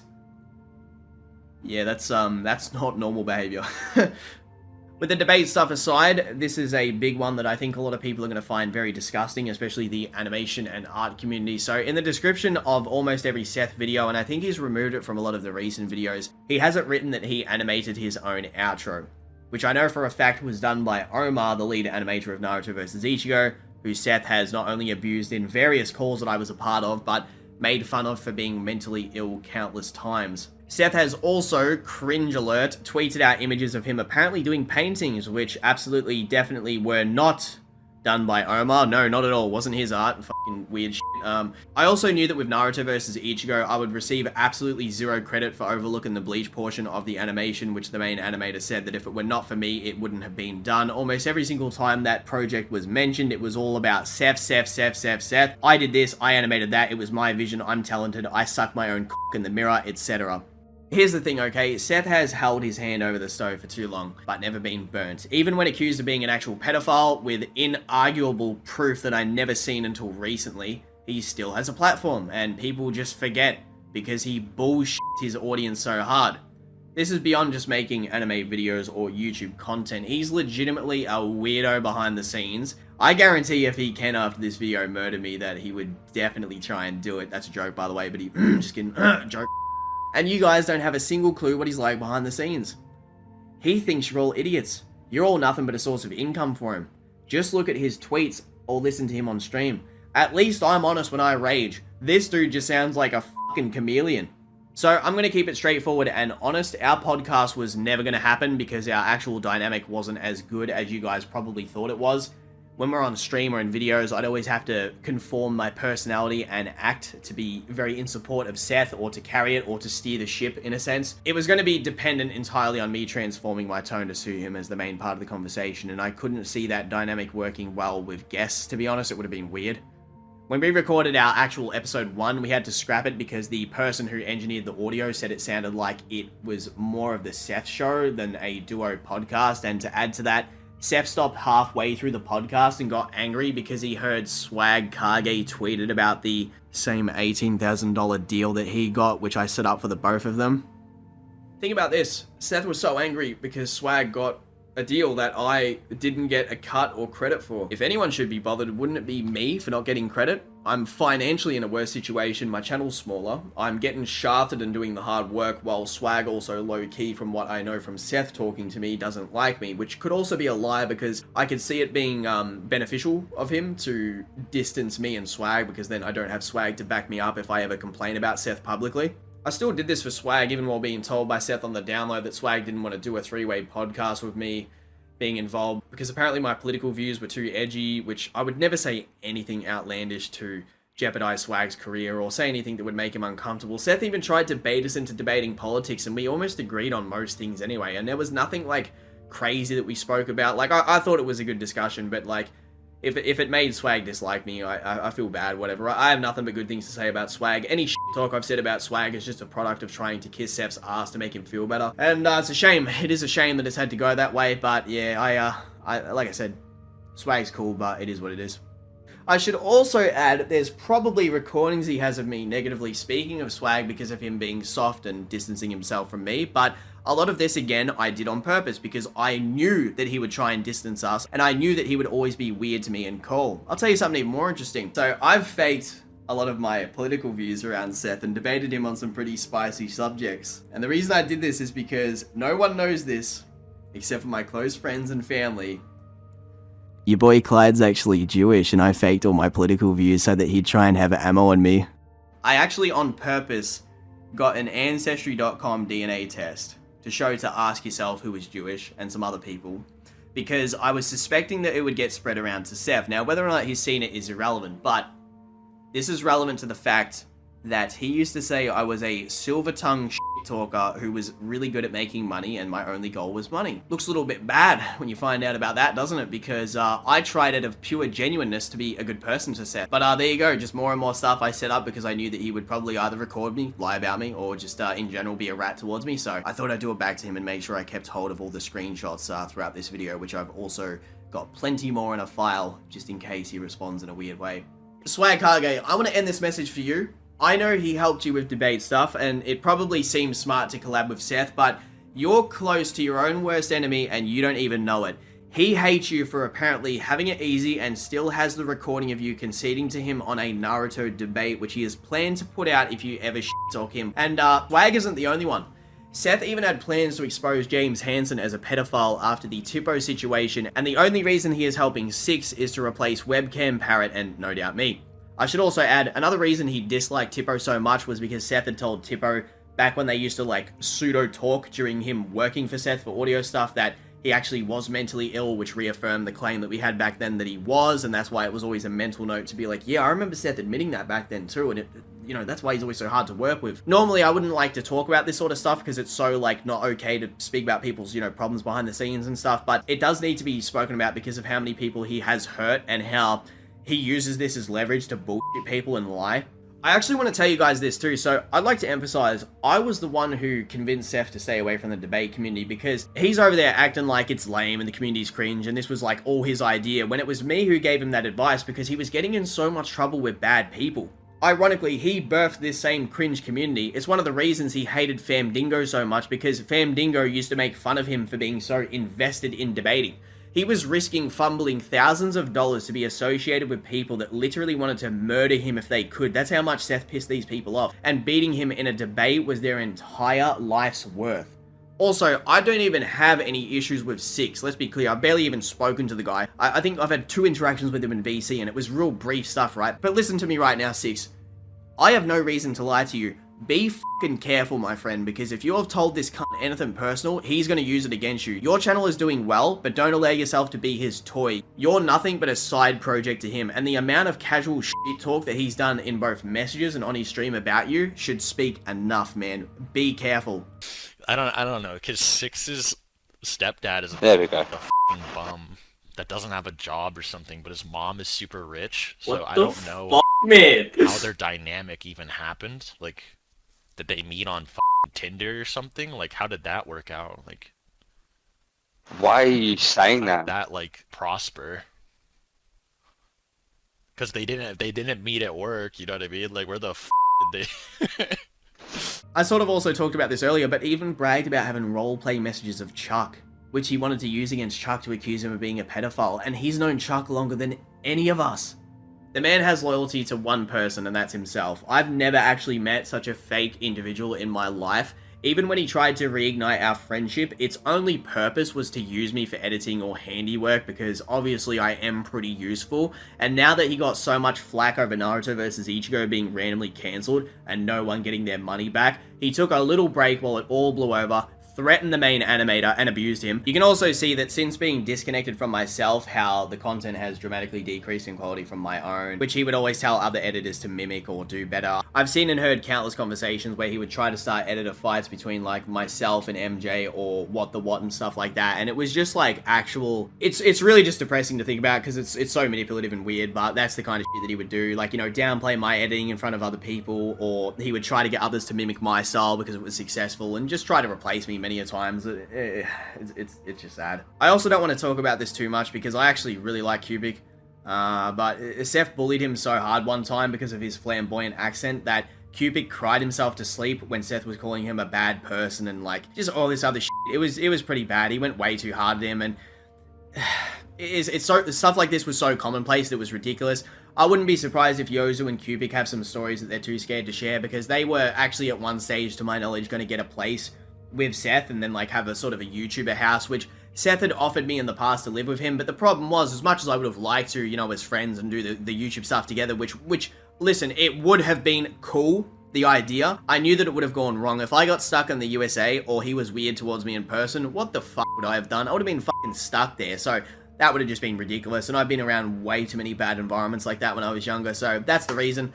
I just expected it to go wrong, and like, I appreciated the sentiment very much that he said that towards me, and if he's listening to this part of the video, yeah, it does mean a lot that he even offered that, but still the point that that's how distrustful I was towards him. I just thought it would go wrong, to be honest.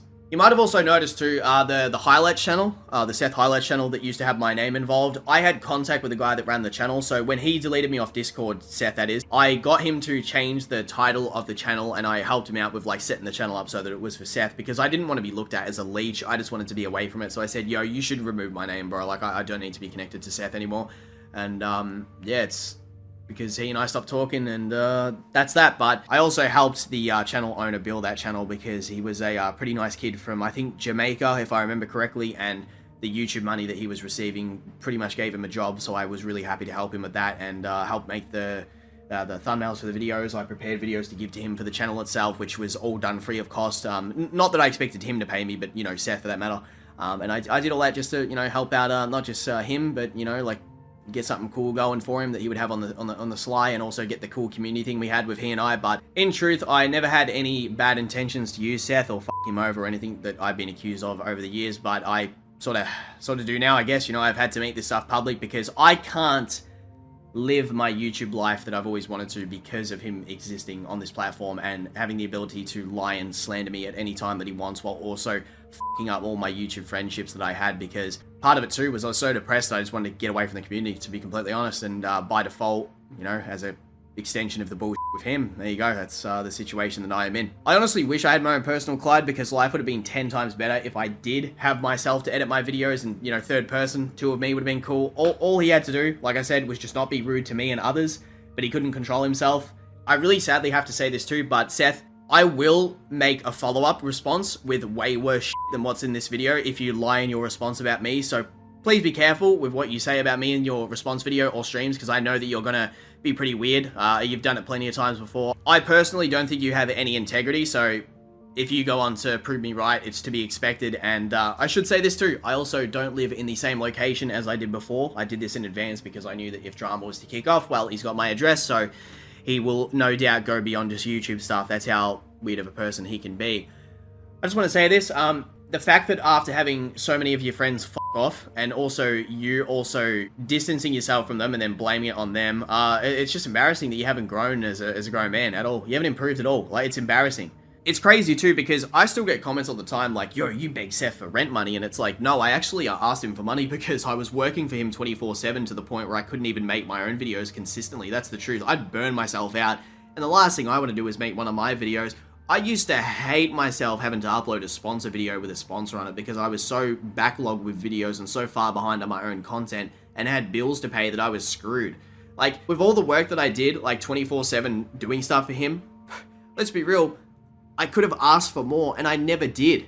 In 2021, Seth even offered me more money after he'd already paid me that same year, but I turned it down because I didn't want to get into more debt with him. I hated f***ing working with him. Yet, he'll still claim I was motivated by money. It shows you how oblivious he is to anyone's problems other than his own. It's also funny how he claims he could have made it without me, even though he asked me to supervise his Goku Power Scale Mammoth video, like the whole hour portion that Chuck did to make sure it was done right. And he said himself that he only trusted me to supervise the Star Wars video, which I think someone called Crisis worked on. He wanted me to make sure that it was me that had the final say on the video. So he obviously did have high expectations of my ability to look after his videos, because I clearly treated them really fucking well. I put so much work into them that I literally, if I had enough time, I made them as good as my own. Goku vs Superman, the Kratos videos, Goku vs Saitama, the Death Note content, bro, I made those videos so good for him because I wanted him to be happy. I did a lot of it out of pure passion. If he was nicer, we'd probably still be working together. All I wanted was for him to respect my wishes, show people a bit more respect in general. And I don't mean like lick ass or look up to others. It's just pure baseline respect like you'd give anybody else, right? As long as he rolled back the tone, which he improved a little bit, but it was still there all the fucking time, we'd probably still be working together. I mean, look at how I'm spoken about so nonchalantly on stream. I always go out of my way to hide stuff about him on stream.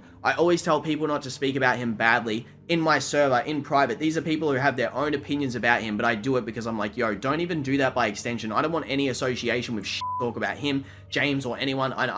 With James, I've even tried to stop it even more recently too, because a lot of his server doesn't like me, which is whatever. But that's what I'm saying. I'll try my very best to go out of my way to do little things like this for my friends because I want the best for them. I really did want to avoid this drama like an adult and just move on and act like it didn't even happen, but I sadly, again, I've been forced to make this video. If you're ever surprised why I delete my videos all the time too, or tweets, it's because sponsors pay based on views on your most recent video. So if I have a video that bombs or doesn't perform well, I have to get rid of it because I'll get lowballed by a sponsor, and these sponsors sometimes are the difference between me going homeless and me paying my bills. That's how bad I've been in situations before. Also, with my current mental health, right, if I'd upload a half-assed video, I would hate myself for doing it, and I'd just get rid of the video. So, I juggle his channel, my channel, I have to rush videos, I have no motivation to edit, I'm literally suffering all the time, I'm sick as fuck because I have no fucking energy from bad sleep, right, I'm getting slandered all the time, it's 24/7, get in, call, let's hang out, if you don't now, I'm suspect of you, if one of your friends say something, I automatically equate that to being Clyde doing it, all the time, that's how it was. I also got rid of multiple of my social media accounts, sometimes caused by bans and hacking. There actually was some fucked up ones, like my Discord account was randomly sending people friends requests, the last one that I had, so I had to get rid of that, which was very fucking scary. But I deleted a lot of them because, to be honest, my mental health was so bad, I was gonna delete these social media accounts and just off myself. I even had a couple times where I had like an ex-girlfriend reach out, and it just set me off so bad that I just wanted to get away from everything so much. I cut off so many people, that's the truth. When he and I stopped talking, I had to make a completely new Twitter and Instagram to purge all connection with him. If you guys could, by the way, follow my social media to help me regrow those, I'd actually appreciate that because I've destroyed so much of my stuff outside of videos for the sake of this fucking stupid relationship that I've had with him over the course of the years. And also, if you want to reach out to me for any reason, my business email is in the about section on my channel. The same goes with my other social media. I don't like to reply on Instagram to people, but you're more than welcome to do that. To give you guys further context on what I was dealing with while editing for Seth, there was even times where I had to end my streams early due to heart pain that I was experiencing from overworking and my sleep issues. I'm not gonna lie, I was expecting to have a random heart attack almost every day. That's how consistent it was. It also runs in the family too because my great-grandfather died of a heart attack, and I'm not gonna lie, like I've been pretty scared sometimes where I've woken up with heart pain because of this stress and overworking. Since then, I have been taking medication and supplements that assist with cardiovascular stuff, which I actually have seen improvement with, and the fact that I don't work with Seth has definitely reduced a lot of my stress. There are some times, man, where I'd have drama with him and I wouldn't even be able to sleep properly. It was just ridiculous. Anyone who knows me personally has known the bullshit that's gone on behind the scenes and how stressful this has been. I'm not gonna lie, I've been a bit of a bitch about it too. I should have stood up way longer ago and did something for people, because there's so many other people who've had worse experiences than me. Like, I still regret, as an example, the absolute, like, shit talk that H2 Mass received in VC and all the other people that I went out of my way to be an arsehole to for the sake of defending Seth's fucking honor. Which, from what I know, he barely even fucking, like, took note of that, nor anyone else that fights for him to the death like Aeroflame or Noodles has. Noodles used to go into random servers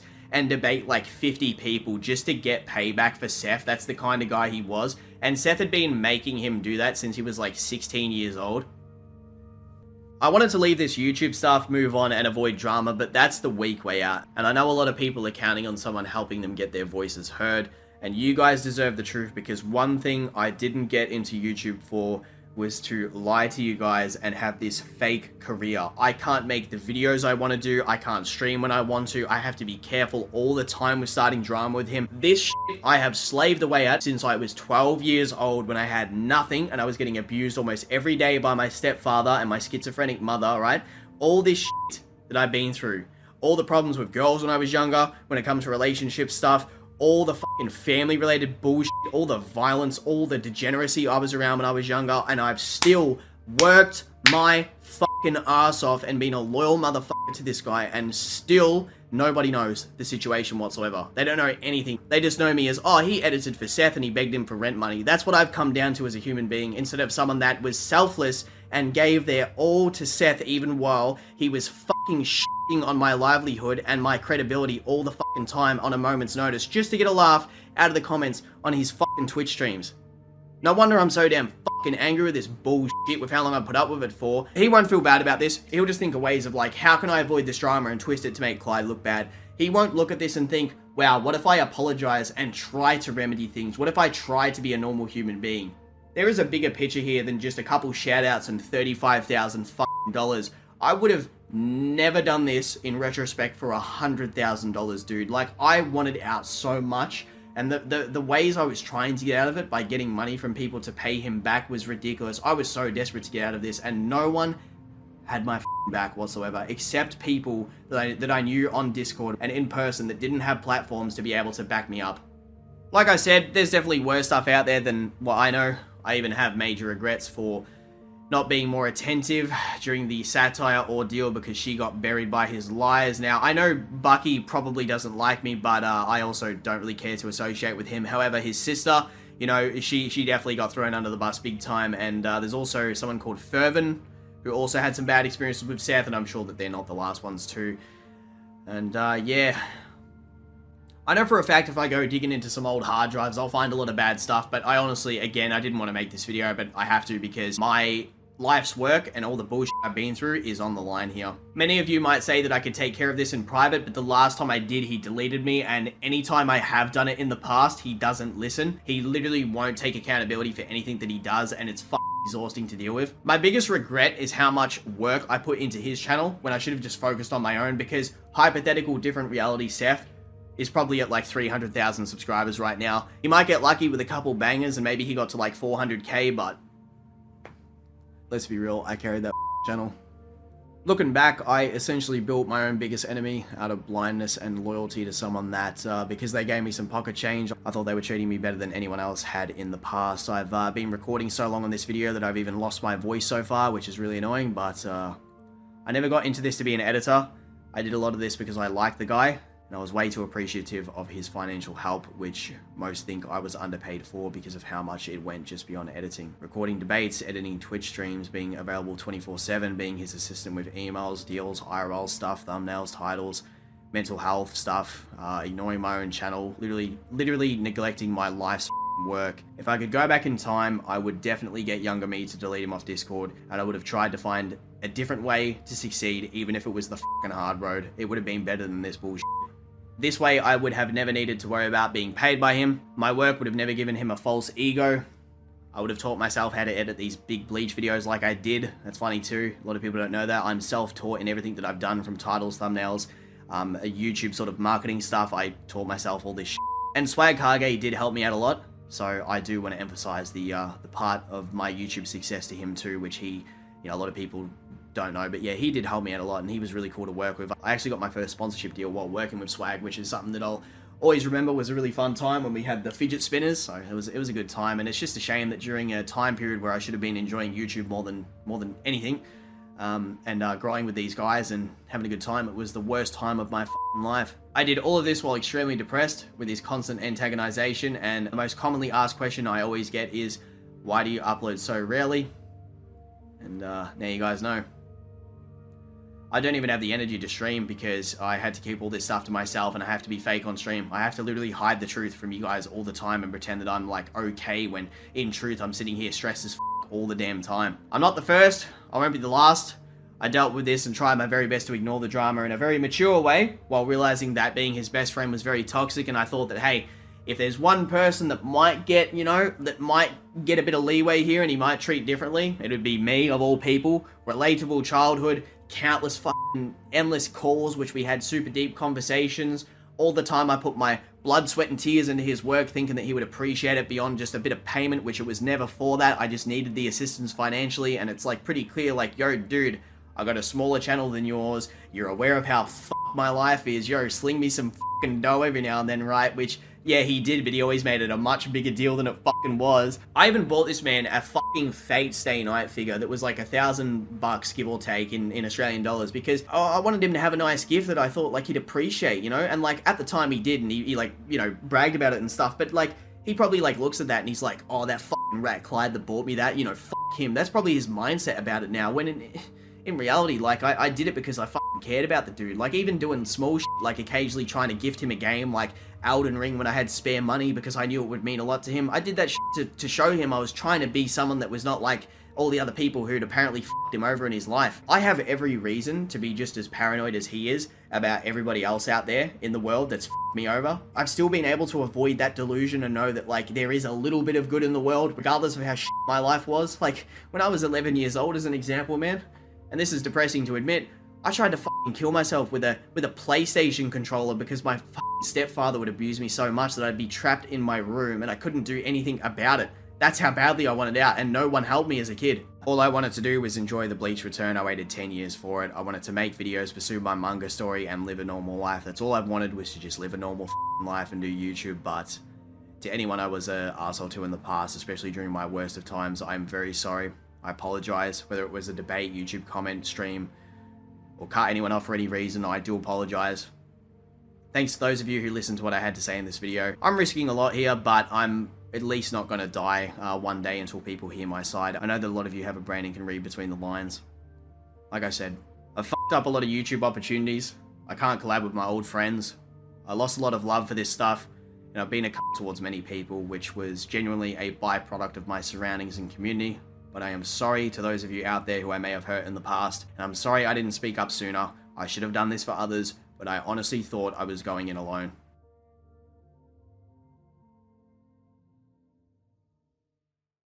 No, dude, like, when I told him that we used to talk, like, he tried to get me to talk about, like